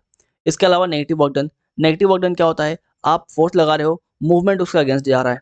आप फोर्स लगा रहे हो, डिस्प्लेसमेंट उसका खिलाफ जा रहा है, उसका अगेंस्ट जा रहा है। ठीक है, सर आज बस करो, इतना बहुत है। अरे चुप रहो, खत्म करेंगे, थोड़ा सा बचा है। ठीक है, थोड़ा सा बचा है, बस पावर बचा हुआ है। सिंपल तो इतना। नेगेटिव वर्क डन क्या है? आप फोर्स लगा रहे हो, डिस्प्लेसमेंट कहीं और जा रहा है, इसको बोलते हैं नेगेटिव वर्क डन। थीटा का वैल्यू क्या होता है? 180 डिग्री होता है, 180 डिग्री होता है ना। इसके बाद इसके बाद यहाँ पे आपको हम डिड्यूस करवाएं, सिंपल, राइट। चलो, इसके बाद क्या होता है आपका? Zero work done. Zero work done बताए थे, थीटा का वैल्यू क्या होगा? 90 डिग्री होगा। और दूसरा केस क्या होगा इसमें कि आप फोर्स लगा रहे हो, डिस्प्लेसमेंट हो ही नहीं रहा है ना। ठीक है, sir positive negative work done एक साथ कैसे होते हैं? निधि, देख लो वापस, है ना, फिर से देख लो, बताते हैं। पॉजिटिव नेगेटिव वर्क डन कैसे होते हैं, देख लो तुम लोग। 2-3 बार ये डाउट आ चुका है। यहाँ पे क्या हो रहा है? यहाँ पे तुम इधर फोर्स लगा रहे हो, तो डिस्प्लेसमेंट भी इधर ही होगा ना। फोर्स तुम्हारा इस तरफ लग रहा है, तो डिस्प्लेसमेंट भी इस तरफ होगा। इस बॉक्स को आप इधर धक्का दोगे तो बॉक्स इधर घूमेगा। तो आपको लग रहा है कि ये पॉजिटिव वर्क डन है, लेकिन इस बात को समझो कि फिजिक्स जो है वो अलग अलग एंगल से आपको देखना पड़ता चीजों को। आपको लग रहा है कि वर्क डन पॉजिटिव हो गया, और वर्क डन पॉजिटिव हुआ भी आपके अकॉर्डिंग, लेकिन फ्रिक्शन के नजर से तुम देखोगे तो ये नेगेटिव वर्क डन हो गया। बिकॉज फ्रिक्शन क्या होता है? फ्रिक्शन अपोजिट लगता है, फ्रिक्शन उल्टा लगता है, इधर लगता है। और बॉडी का मूवमेंट कहाँ हो रहा है? इधर हो रहा है। तो फ्रिक्शन की वजह से क्या हो गया? नेगेटिव वर्क डन हो गया। अभी समझ में आ गया क्या? अभी समझ में आ गया क्या? ठीक है, ओके। लालो में लाल, यहाँ ध्यान दो हैं। क्लास में कितनी नहीं थी, इस पर ध्यान मत दो। ठीक है, पूरा ठेला लाल है, हैं? यहाँ पे ध्यान दो। बिल्कुल, हीट वेव सही बोल रहे हैं। किस पॉइंट ऑफ रेफरेंस के बारे में बात हो रहा है, आप वो देखोगे किस पॉइंट ऑफ रेफरेंस में बात हो रहा है। हमेशा फिजिक्स में आप पॉइंट ऑफ रेफरेंस देखोगे कि किस पॉइंट ऑफ रेफरेंस से बात हो रहा है। बिकॉज फिजिक्स में एक साथ बहुत कुछ हो रहा होता है ना। अगर प्रॉपरली आप चीज़ों को रिलेट करो तो physics geography, right, physics and geography, ये दोनों एक साथ हो रहा होता है। Physics geography biology and chemistry, चार चीज़ ऐसी है ना जो एक साथ हो रहा होता है, हर जगह हो रहा होता है, और एक साथ हो रहा होता है, उसका इम्प्लीकेशन, उसका इम्पैक्ट सब एक साथ हो रहा होता है। ठीक है, तो ये हो गया नेगेटिव वर्क डन। फिर जीरो वर्क डन के बारे में बताया था कि आप फोर्स दोगे, डिस्प्लेसमेंट होगा ही नहीं, थीटा का वैल्यू 90 डिग्री होगा। थीटा का वैल्यू जो है 90 डिग्री होगा। ठीक है, राइट, ठीक है ना। रावण सब रियल लाइफ एग्जाम्पल तो दे रहे हैं, सब तो रियल लाइफ एग्जाम्पल है। इसके बाद एनर्जी के बारे में बताया कि एनर्जी क्या होता है, तुम्हारे काम करने का जो क्षमता होता है उसको बोलते हैं एनर्जी। रावण ने कोई काम किया उसको बोलते हैं एनर्जी, रावण कोई काम करे उसको बोलते हैं एनर्जी बोलते हैं, ठीक है। ये क्या होता है, स्केलर क्वांटिटी होता है। दो तरह का होता है, काइनेटिक और पोटेंशियल, काइनेटिक एंड पोटेंशियल, ठीक है। काइनेटिक एनर्जी क्या होता है, काइनेटिक एनर्जी क्या होता है, काइनेटिक एनर्जी ये होता है कि बेसिकली गति की वजह से जो ऊर्जा आता है, ठीक है। रावण जो है अपने विमान में बैठ के उड़ गया, पुष्पक विमान में बैठ के उड़ गया, ठीक है। तो जो वो गति कर रहा है उसके वजह से जो ऊर्जा आ रहा है उसको बोलते हैं काइनेटिक एनर्जी, है ना। कुछ भी मोशन, कुछ भी अगर मोशन में है, कुछ भी मोशन में है, रनिंग वाटर, है ना, फ्लोइंग विंड, फ्लाइंग चप्पल, बेलन, ठीक है, कुछ भी मोशन में है, कोई कार है, साइकिल है, कुछ भी मोशन में, उसके अंदर काइनेटिक एनर्जी आएगा ही आएगा, ठीक है, ठीक है। रावण अभी सारे के सारे रियल लाइफ एग्जांपल तुम पे देना चालू करेंगे, लंका लग जाएगा तुम्हारा। यही लंका दहन हो जाएगा। सब तो बता रहे हैं, ठीक है। फॉर्मूला पता रहना चाहिए आपको, formula half M V square, और हाफ एम वी स्क्वायर से हम लोग एक और फॉर्मूला डिड्यूस किए थे जो कि आपको रिलेशन बता रहा था किसके साथ, लीनियर मोमेंटम के साथ, पी स्क्वायर बाई 2m, ठीक है। इसके बाद क्या बात की हम लोग, इसके बाद क्या किए हम लोग, इसके बाद हम लोग पढ़े आपका, कहाँ गया अभी, ये पोटेंशियल एनर्जी, है ना। पोटेंशियल एनर्जी ये क्या होता है, स्टोर्ड एनर्जी होता है।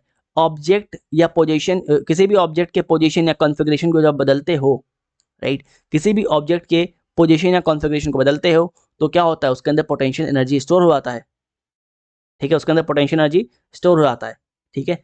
तो ग्रेविटेशनल एनर्जी क्या होता है, सॉरी सॉरी, पोटेंशियल एनर्जी क्या होता है, पोटेंशियल एनर्जी क्या होता है, M G H, M D H नहीं, एम जी एच। अब ये एम जी एच कैसे हो गया, ये बताए थे आपको हम, ठीक है, क्लियर है, ठीक है।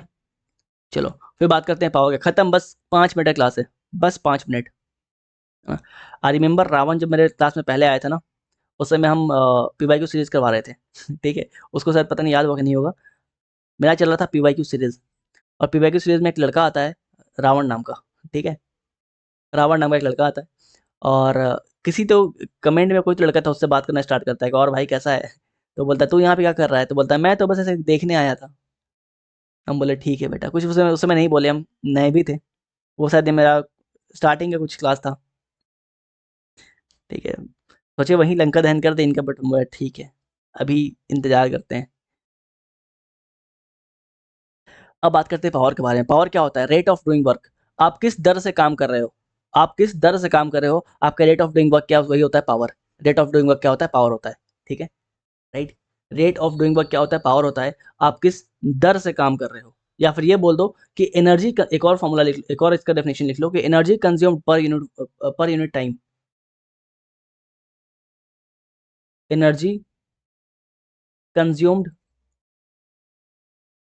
पर unit time, per unit time is known as power, ठीक है, पावर। क्लियर है, क्लियर है, क्लियर है क्या।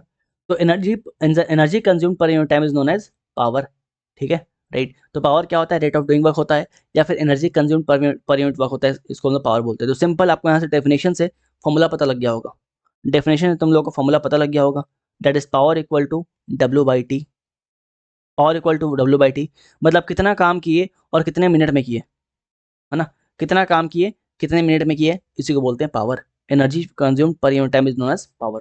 तो P equal to W by T, clear है, सिंपल है, कोई दिक्कत नहीं है, ठीक है। चलो, जब दिक्कत नहीं है तो हम लोग आगे बढ़ते हैं, है ना।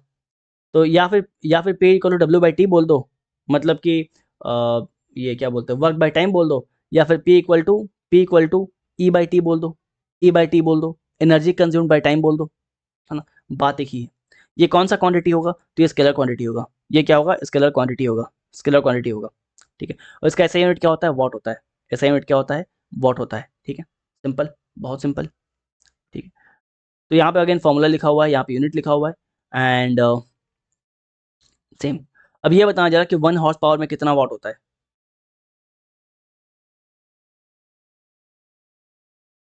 अरे विभीषण भी आ गए। बताओ जरा, बहुत बहुत अच्छे लोग हैं यहाँ पे हैं। विभीषण भी आ गए, बताओ जरा 1 हॉर्स पावर में कितना वॉट होता है। पूरा लंका उठ के चला आया इधर।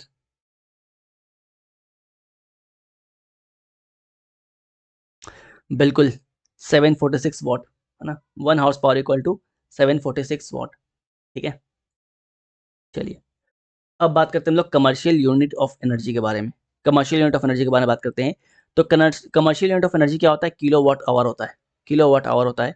1 किलो वाट आवर में क्या कितना होता है? 1 यूनिट ऑफ इलेक्ट्रिकल एनर्जी। ठीक है, राइट।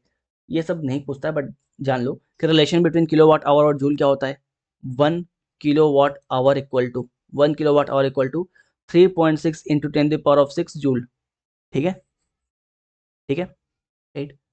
अच्छा, इसके अलावा जो आपके घर में बिजली आता है ना, कितना यूनिट आप कंज्यूम करते हो, वो कैसे आता है ना? पापा पूछते हैं ना कि एसी चला दिया, कितना यूनिट आ गया, कितना यूनिट कंज्यूम किया। तो कितना यूनिट कंज्यूम किया कैसे कैलकुलेट करते हो? कितना वॉट डिवाइड बाई इंटू कितना आवर डिवाइड बाई 1000। इससे पता चलता है कितना यूनिट जो है कंज्यूम हुआ है। कितना वॉट इस्तेमाल किए हो, कितने आवर के लिए, डिवाइड बाई 1000। इससे होता है कितना यूनिट जो है कंज्यूम हुआ है। ठीक है, खत्म। ये लास्ट है, लास्ट है, हो गया, खत्म खत्म। अभी ट्रांसफॉर्मेशन ऑफ एनर्जी बता देंगे, फिर खत्म हो जाएगा, है ना। ऑफिसर बनना है कि नहीं? स्वर्ग जाना है, स्वर्ग जाना है तो मरना पड़ेगा ना। अगर स्वर्ग जाना है, एकेडमी जाना है, तो मरना तो पड़ेगा। ठीक है, इसके बाद न्यूमेरिकल्स पे आएंगे, है ना, पक्का पक्का।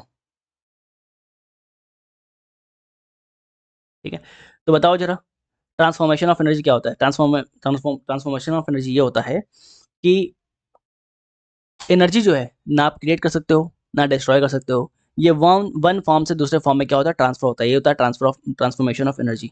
Energy can neither be created nor be destroyed. ये बस एक फॉर्म से दूसरे फॉर्म में जो है कन्वर्ट होता है, इसको बोलते हैं transformation of energy. For example electrical energy जो है ये मैकेनिकल एनर्जी में कैसे कन्वर्ट हो रहा है? मोटर के थ्रू। अब मैकेनिकल एनर्जी जो है वो इलेक्ट्रिकल में कैसे कन्वर्ट हो रहा है? डायनामो के थ्रू। ठीक है, राइट। जो आपका इलेक्ट्रिकल एनर्जी है वो ऑप्टिकल एनर्जी में कैसे कन्वर्ट हो रहा है? ऑप्टिकल मतलब होता है लाइट। ठीक है, ऑप्टिकल मतलब होता है लाइट। लाइट पढ़ाते वक्त बताए थे कि ऑप्टिक्स पढ़ा रहे हैं हम, लाइट पढ़ा रहे हैं हम, है ना। तो जो आपकी इलेक्ट्रिकल एनर्जी है वो ऑप्टिकल एनर्जी में कैसे कन्वर्ट होगा? With the help of bulb. और ऑप्टिकल एनर्जी जो है वो इलेक्ट्रिकल एनर्जी में कैसे कन्वर्ट होगा? With the help of फोटोसेल्स। फोटोसेल्स जो है वो ऑप्टिकल एनर्जी को किस में कन्वर्ट करते हैं? इलेक्ट्रिकल एनर्जी में कन्वर्ट करते हैं। ठीक है, राइट, ओके, चलो। इसके अलावा आपका केमिकल जो आपका इलेक्ट्रिकल एनर्जी है ये केमिकल एनर्जी में कैसे कन्वर्ट होगा? वोल्ट मीटर से, वोल्ट मीटर। और केमिकल एनर्जी जो है वो इलेक्ट्रिकल एनर्जी में कैसे कन्वर्ट होगा? प्राइमरी सेल से होगा। ठीक है, ऑस्टिक एनर्जी मतलब होता है साउंड एनर्जी। ऑस्टिक मतलब होता है साउंड एनर्जी। ठीक है, तो जो साउंड एनर्जी है, जो ऑस्टिक एनर्जी है वो इलेक्ट्रिकल में कैसे कन्वर्ट होगा? माइक्रोफोन से। और जो आपका इलेक्ट्रिकल है वो साउंड एनर्जी में कैसे कन्वर्ट होगा? आपके लाउड स्पीकर से।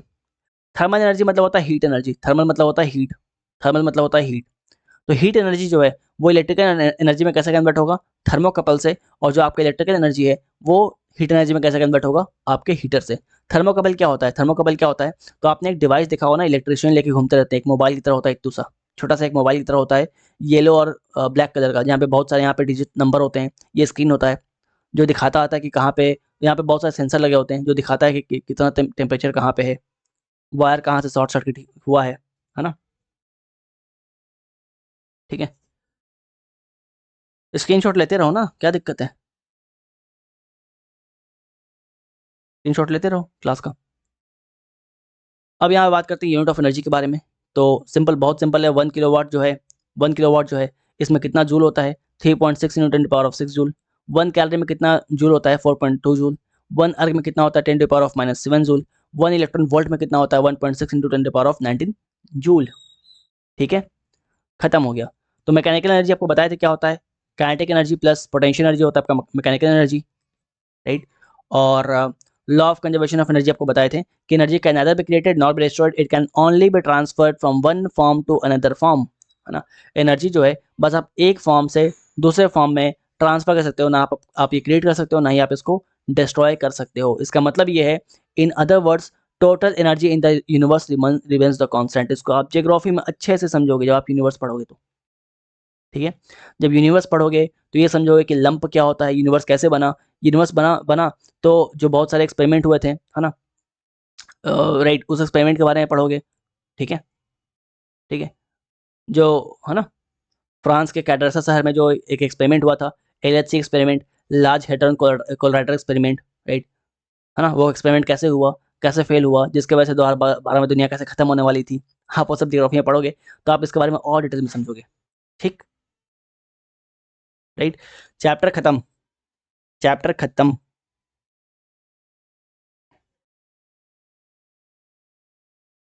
ठीक है,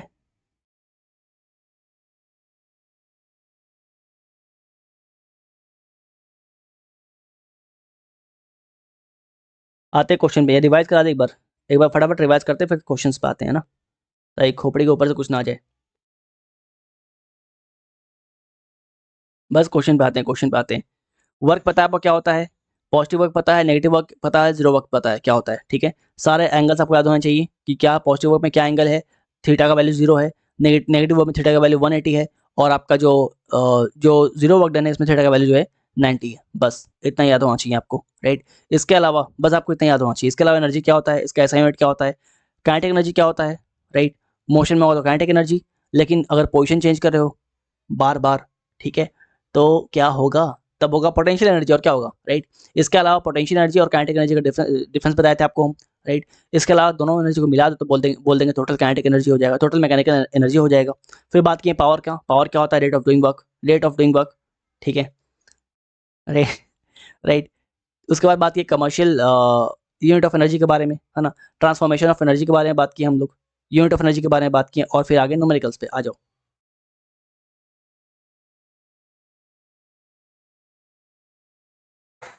आ जाओ न्यूमेरिकल्स पे आओ, न्यूमेरिकल्स पे आओ, न्यूमेरिकल्स पे आ जाओ, है रो मत।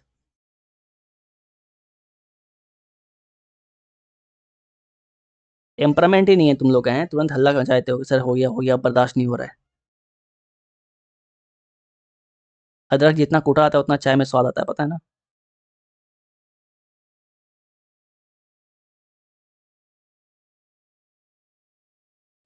बताओ जरा न्यूमेरिकल्स पे आओ, क्वेश्चन पे आओ। यहाँ बोला है if the linear momentum of a moving object changes with 2 times then the kinetic energy of kinetic energy will change by a factor of. हो गया ना दिमाग खराब, इसीलिए बोलते कंसेप्ट पे आओ। कंसेप्ट क्या था, यहाँ पे क्या बोला है, यहाँ पे ये बोला है कि मोमेंटम चेंज हो रहा है बाई 2 टाइम्स। ठीक है, बहुत लोग का आंसर राइट है, बट फिर भी हम एक्सप्लेन करेंगे। मोमेंटम चेंज हो रहा है बाई टू टाइम्स, यही है ना। ठीक है, तो मोमेंटम का फॉर्मूला पता है क्या तुम लोग को, मोमेंटम का फॉर्मूला पता है थे क्या, एम इंटू वी, मोमेंटम का फॉर्मूला बताए थे M into V, mass into velocity. और काइनेटिक एनर्जी का फॉर्मूला बताए थे तुमको, क्या था आपका, half M V square, half M V square, है ना, दैट इज गति ऊर्जा। और दोनों के बीच में रिलेशन बताए थे तुमको हम, एक और फॉर्मूला बताए थे जहाँ पे दोनों के बीच में रिलेशन बताए थे। रिलेशन क्या था आपका, kinetic energy equal to P square by 2m। याद आ रहा है रिलेशन, याद आ रहा है क्या रिलेशन, है ना। तो यहाँ पे kinetic energy equal to P square by 2m, P square by 2m, ठीक है, राइट। अब as per the question, as per the question momentum 2 times हो गया है, तो हम लोग एज्यूम करते हैं कि पहले मोमेंटम क्या था, p था, पहले मोमेंटम क्या था, p था। अब क्या हो गया है, 2p हो गया है, 2p हो गया है, राइट। तो जो हमारा नया काइनेटिक एनर्जी बनेगा, जो हमारा नया काइनेटिक एनर्जी बनेगा, न्यू काइनेटिक एनर्जी बनेगा, वो क्या होगा, वो हो जाएगा 2p स्क्वायर, इस फॉर्मूला में डाल दो, इस फॉर्मूला में डाल दो, है ना, 2p स्क्वायर, क्योंकि पहले p था, अब क्या हो गया, 2 हो गया, तो 2p स्क्वायर कर दिए हम लोग, 2p स्क्वायर बाई 2m कर दिए हम लोग, है ना। तो क्या हो गया, क्या हो गया आपका, ये सॉरी इसको ब्रैकेट में रखते हैं, 2p स्क्वायर बाई 2m कर दिए, क्या हो गया आपका, 4p स्क्वायर बाई 2m हो गया, ये हो गया ना, राइट। अब आपको पता है पी स्क्वायर बाई 2m क्या होता है, आपको पता है पी स्क्वायर बाई 2m क्या होता है, P square by 2m kinetic energy होता है ना, P square by 2m kinetic energy होता है। तो kinetic energy equal to 4 kinetic energy, मतलब 4 जो है वो सही आंसर है, ठीक है, समझ में आ रहा है क्या,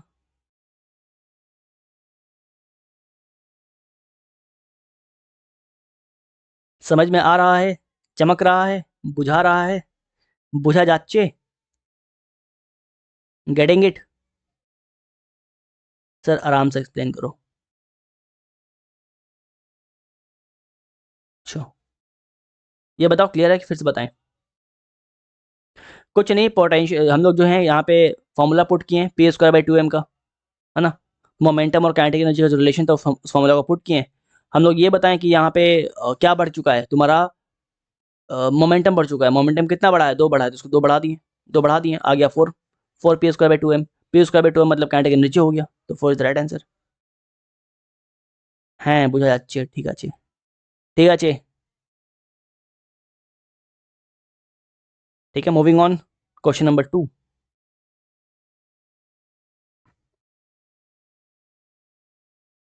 question number 2, what is the effect of pressure of a human body on sand. ये तो प्रेशर वाला क्वेश्चन है, राइट। ये प्रेशर वाला क्वेश्चन है और यहाँ पे सर यहाँ पे डाल दिया गया, बट ठीक है, देख लो, है ना। तो बताओ, सिंपल क्वेश्चन है, ऐसे प्रेशर आप लोग पढ़े होगे। प्रेशर क्या होता है, फोर्स पर यूनिट एरिया, है ना। प्रेशर क्या होता है, फोर्स पर यूनिट एरिया। एक एरिया में कितना फोर्स लग रहा है ना। अगर एरिया ज़्यादा तो प्रेशर कम, प्रेशर कम तो एरिया ज़्यादा, वाइस वर्सा, ठीक है।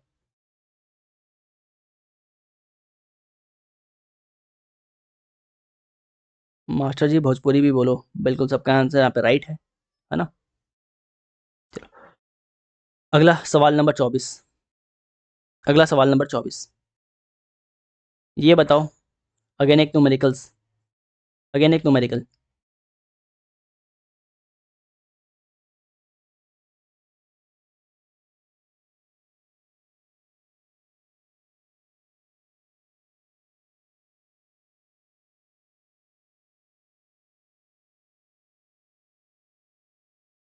लोग बोल रहे हैं ए, ठीक है, सॉल्व करते हैं ना। बहुत लोग से न्यूमेरिकल सॉल्व नहीं होता, तो न्यूमेरिकल मेरे को सॉल्व करना पड़ेगा, है ना। चलो, तो यहाँ बोला है if an object of mass 10 kg, simple, पढ़ो और लिखो, पढ़ो और लिखो। पहले क्या पढ़े, मास 10 kg, लिख दो mass 10 kg। Moving with the uniform speed of 10 metre per second, लिख दो, जो पढ़ा उसको लिख दो। S = 10 मीटर पर सेकेंड, जो पढ़ा उसको लिख दो, ठीक है। Then what is the linear momentum, यहाँ पे लीनियर मोमेंटम घुसा दिया और यहाँ पे काइनेटिक एनर्जी घुसा दिया, है ना। तो चलो लीनियर मोमेंटम निकालते हैं। लीनियर मोमेंटम क्या होता है आपका, m × v होता है, p = m × v होता है, यही होता है ना, राइट। p = m × v होता है। और काइनेटिक एनर्जी कितना होता है, अच्छा लीनियर मोमेंटम पहले निकाल दें। m का वैल्यू कितना है, 10 है। v मतलब स्पीड का वैल्यू कितना है, 10 है। आपका आ गया 100, आपका आ गया 100। अब काइनेटिक एनर्जी क्या होता है, काइनेटिक एनर्जी होता है आपका ½ mv², ½ mv²। तो हाफ का हम हाफ लिख दिए, एम के बदले क्या लिख दिए, 10 लिख दिए, राइट। v² के बदले क्या लिख दिए, 10 का स्क्वायर लिख दिए। ये दो, 2×5 = 10, ये हो गया 2×5 = 10, ठीक है। तो ये हो गया 5 × 10 का स्क्वायर, मतलब हो गया आपका 500 जूल, 500 जूल। तो एक होगा 100, एक होगा 500 जूल। तो देखो अब 100 और 500 जूल कहाँ पे है, यहाँ पे है आपका 100 और 500 जूल। तो option number A is the right answer, A is the right answer, ठीक है। क्लियर है।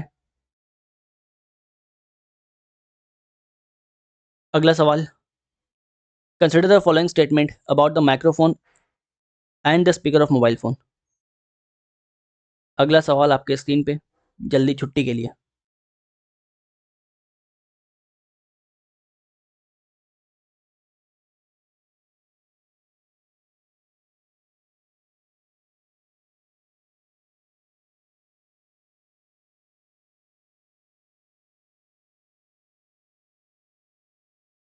बताओ।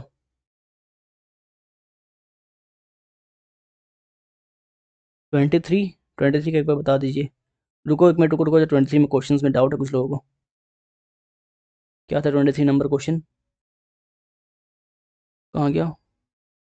अच्छा ये वाला, what is the effect of pressure of a human body on a sand. Human body का सैंड में क्या प्रेशर पड़ेगा, इसके लिए एक कंसेप्ट है, कंसेप्ट जान लो। कंसेप्ट ये है ना कि अ, अगर अगर एरिया हम लोग कम करते हैं, है ना, अगर हम लोग एरिया कम करते हैं, फोर्स लगाते हैं और एरिया कम करते हैं, तो ये फोर्स का इम्पैक्ट काफ़ी ज़्यादा होता है। अगर एरिया बढ़ा देंगे और फोर्स लगाएंगे तो उसका इम्पैक्ट काफ़ी कम होगा। फोर्स मतलब प्रेशर के बारे में बात हो रहा है यहाँ पे प्रेशर के बारे में बात हो रहा है। फॉर एग्जाम्पल आपने देखा होगा कि अगर आप स्कूल का बैग लेते हो, अगर आप स्कूल का बैग लेते हो और स्कूल का बैग का जो स्ट्रिप है ना, स्कूल का बैग का जो स्ट्रिप है, स्ट्रिप पता है ना, जो कंधे पे बैग का जो वो जो होता है, जो कंधे पे टांगते हो स्ट्रिप, राइट, है ना। तो जो स्ट्रिप है वो अगर पतला है, स्ट्रिप अगर पतला है तो आपके कंधे को चुभता है वो, राइट। इसलिए आपको जो नया बैग आता है, आजकल जो मार्केट में बैग आता है अमेरिकन टूरिस्टर वगैरह का या फिर कोई बढ़िया ब्रांडेड बैग, उसका स्ट्रिप मोटा होता है। उसका स्ट्रिप क्या होता है? मोटा होता है। आपके कंधे पे चुभता नहीं है। कारण क्या है? कारण ये है कि जितना एरिया कम रहेगा, उतना प्रेशर ज़्यादा लगेगा। जितना एरिया कम रहेगा उतना आपका प्रेशर उतना प्रेशर ज़्यादा लगेगा, इसलिए आपके कंधे पे दर्द होता है। लेकिन जो नए बैग आ गए हैं उसमें स्ट्रिप बड़ा होता है, उनमें स्ट्रिप चौड़ा होता है। स्ट्रिप चौड़ा मतलब एरिया बढ़ गया मतलब कंधे पे दर्द आप पे कम होगा, राइट? तो यही कंसेप्ट है। अब यहाँ पे बोला है what is the effect of pressure on human body. Pressure का क्या इफेक्ट होगा ह्यूमन बॉडी के ऊपर, ठीक है? यहाँ बोला है while standing larger while standing than while lying, ठीक है? अगर आप खड़े हो, है ना, बालू पे, सैंड पे अगर आप खड़े हो तो आपका एरिया ज़्यादा लग रहा है, कम लग रहा है? एरिया कम लग रहा है। लेटे हो तो एरिया ज़्यादा लग रहा है, है ना? तो फोर्स का असर क्या होगा? जब आप बालू पे खड़े रहोगे तो फोर्स का असर क्या होगा? आपका पैर धंस जाएगा। आपका पैर जो है अंदर सिंक इन होगा, सैंड के अंदर सिंक होगा, धंसेगा। क्यों? क्योंकि प्रेशर ज़्यादा लग रहा है, है ना? लेकिन लेट जाओगे तो बहुत ज़्यादा एरिया कवर कर रहे हो, क्योंकि ज़्यादा एरिया कवर कर रहे हो तो आप डूबोगे नहीं, आप सिंक नहीं होगा बालू में, आप धंसोगे नहीं, आराम से रहोगे, है ना? ठीक है, तो ये तो स्टेटमेंट राइट है। आगे पढ़ते हैं। स्मॉलर वाइल स्टैंडिंग, खड़े रहोगे तो प्रेशर कम लगेगा क्या? नहीं, खड़े रहोगे तो आपका एरिया कम है। इतने बड़े बालू में, सैंड में इतना कम एरिया आप कंज्यूम कर रहे हो, ठीक है, राइट? तो क्या है बेसिकली यहाँ पे प्रेशर ज़्यादा होना चाहिए, यहाँ पे कम लिखा है, सो काट दो, है ना? Same while standing and lying, बिल्कुल नहीं, एरिया मैटर करता है, इसको भी काट दो। Larger while standing during the day time as smalling during the night time, यहाँ पे डे नाइट वाला कंसेप्ट ही नहीं है, ठीक है? तो इसको भी काट दो, डे टाइम वाला नाइट टाइम वाला कंसेप्ट नहीं है, ठीक है? क्लियर है क्या?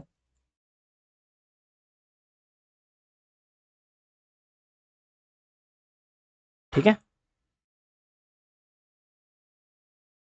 ओके। अभी ठीक है ना जो लोग पूछ रहे थे, जिनको डाउट था? ये आपको ऑब्वियसली हम पढ़ाएंगे जब फ्लूइड मैकेनिक्स पढ़ाएंगे ना, फ्लूइड मैकेनिक्स में काफ़ी डिटेल में इसके बारे में बात करेंगे हम।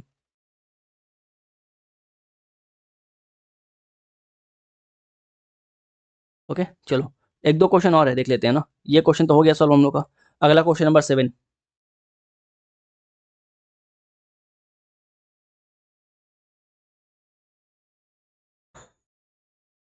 अगला है क्वेश्चन नंबर 7, बताओ जरा। यहाँ बोला है consider the following statement about the microphone and the speaker of a mobile phone. Microphone and mobile phone के स्पीकर के बारे में कुछ सवालात किए गए हैं आपसे, ठीक है? कुछ सवालात किए गए हैं और चलो इस सवालात से मुकालात करते हैं हम लोग, ठीक है? Statement number 1 says microphone converts sound to mechanical signal. Microphone जो है वो साउंड को मैकेनिकल सिग्नल में कन्वर्ट करता है, ऐसा है क्या?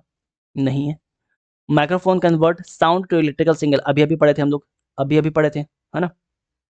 ठीक है, तो ये सही है, the speaker convert mechanical signal into sound, अभी अभी पढ़े थे, ये गलत है। ये option number D, statement number D, the speaker convert electric signal into sound, बिल्कुल आपका ऑप्शन नंबर डी जो है राइट है, ठीक है? अभी अभी हम लोग पढ़े थे ना ट्रांसफॉर्मेशन ऑफ साउंड में, सबका आंसर यहाँ पर राइट है। अंशिका पांडे, विभूषण, रवि किशन, ठीक है, चलो रावण। आगे बढ़ते हैं, Ayush Tiwari. Question number 105, in which among the following situation will an applied force do negative work on the body. किस कंडीशन में अप्लाइड फोर्स जो है वो नेगेटिव वर्क करेगा बॉडी के ऊपर, बताओ भैया। यहाँ पे एक चीज बताते हैं जो वहां पे नहीं बताए थे, छूट गया था, तुम लोग हल्ला मचाए तो। एक चीज देख लो, ठीक है? ध्यान दो यहाँ पे, जब भी थीटा का एंगल छोटा हो 90 डिग्री से, थीटा का एंगल 90 डिग्री से छोटा हो तो क्या होगा? आपका पॉजिटिव वर्क डन होगा। जब भी थीटा का एंगल इक्वल टू हो 90 डिग्री के, तब क्या होगा? तब जीरो वर्क डन होगा, ठीक है? जब भी थीटा का एंगल, है ना, बड़ा हो 90 डिग्री से, तो क्या होगा? तब नेगेटिव वर्क डन होगा। इस तीनों पॉइंट को ध्यान रखिएगा आप लोग, ठीक है? सब लोग का आंसर ए आ रहा है, बिल्कुल सही है। The applied force and displacement of a body are at 135 degree at each other, बिल्कुल ठीक है। नेगेटिव होने के लिए क्या होना चाहिए, नेगेटिव होने के लिए क्या होना चाहिए, 90 डिग्री के ऊपर होना चाहिए थीटा का वैल्यू। तो ऑप्शन नंबर ए जो है, जो लोग बोल रहे हैं बिल्कुल सही है। और ऑप्शन नंबर बी बोल रही है पेंगुइन है। यहाँ पे अभी बताए थे पेंगुइन कहेंगी, अभी बताए थे, तब भी गलत कर रही है। अभी क्लियर है क्या?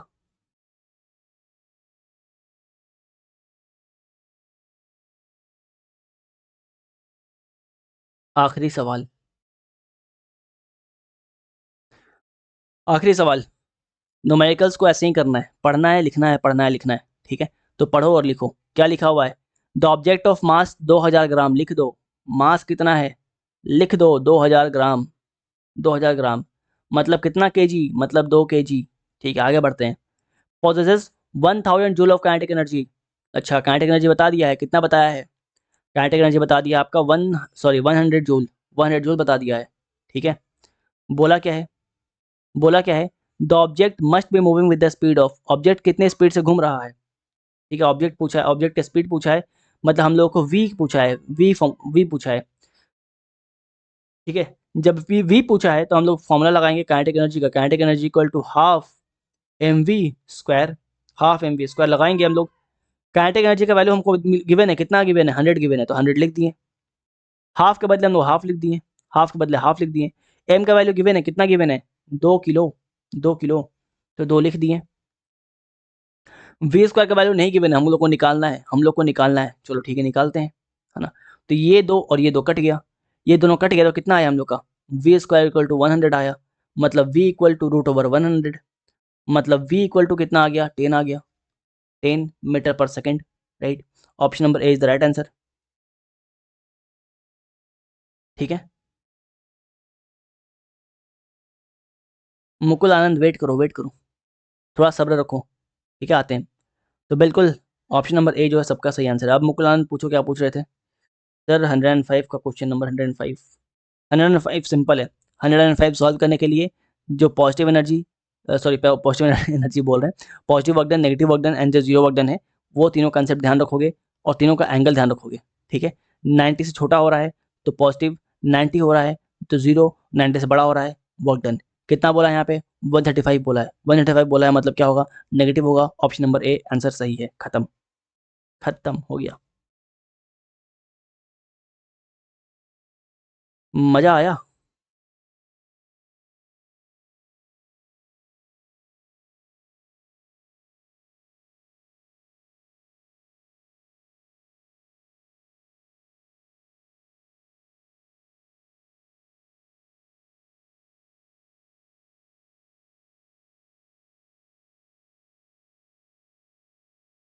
ओके, तो नेक्स्ट डे हम लोग अगला चैप्टर स्टार्ट करेंगे ना।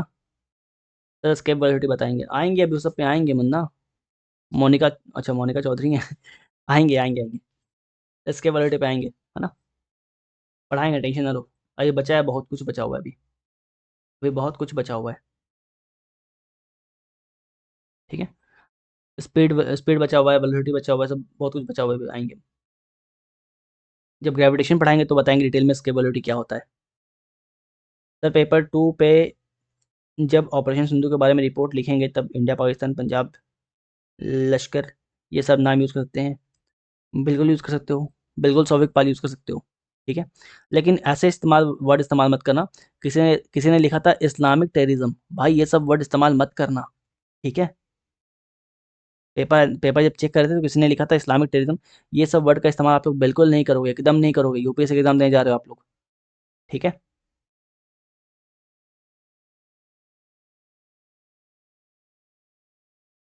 ओके। कल वाला क्लास प्राइवेट कीजिएगा, पब्लिक कीजिएगा प्लीज़। वर्मा जी, कल वाला क्लास पब्लिक तो शायद नहीं हो पाएगा, क्योंकि कल शाम को 8 बजे हो चुका था। कल शाम को 8 बजे कर दिया गया था, इवन एप्लीकेशन पे बताया भी गया था, और वो शायद आज सुबह तक था भी। ठीक है, फिजिक्स कितने दिन में ख़त्म हो जाएगा, फिजिक्स के लिए और आई थिंक 8-9 लेक्चर तो लगेंगे। ठीक है, काफ़ी डिटेल में हम लोग कर रहे हैं, 11 के कंसेप्ट पे जा रहे हैं, थोड़ा बहुत 12 में भी जा रहे हैं।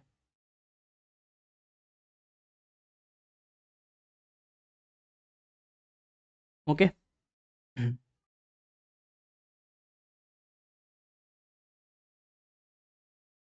ऑलराइट, चलो फिर आज के लिए सफिशिएंट है। मिलते हैं कल अपने नए लेक्चर के साथ सुबह 8 बजे। साइनिंग ऑफ, सागर तिवारी।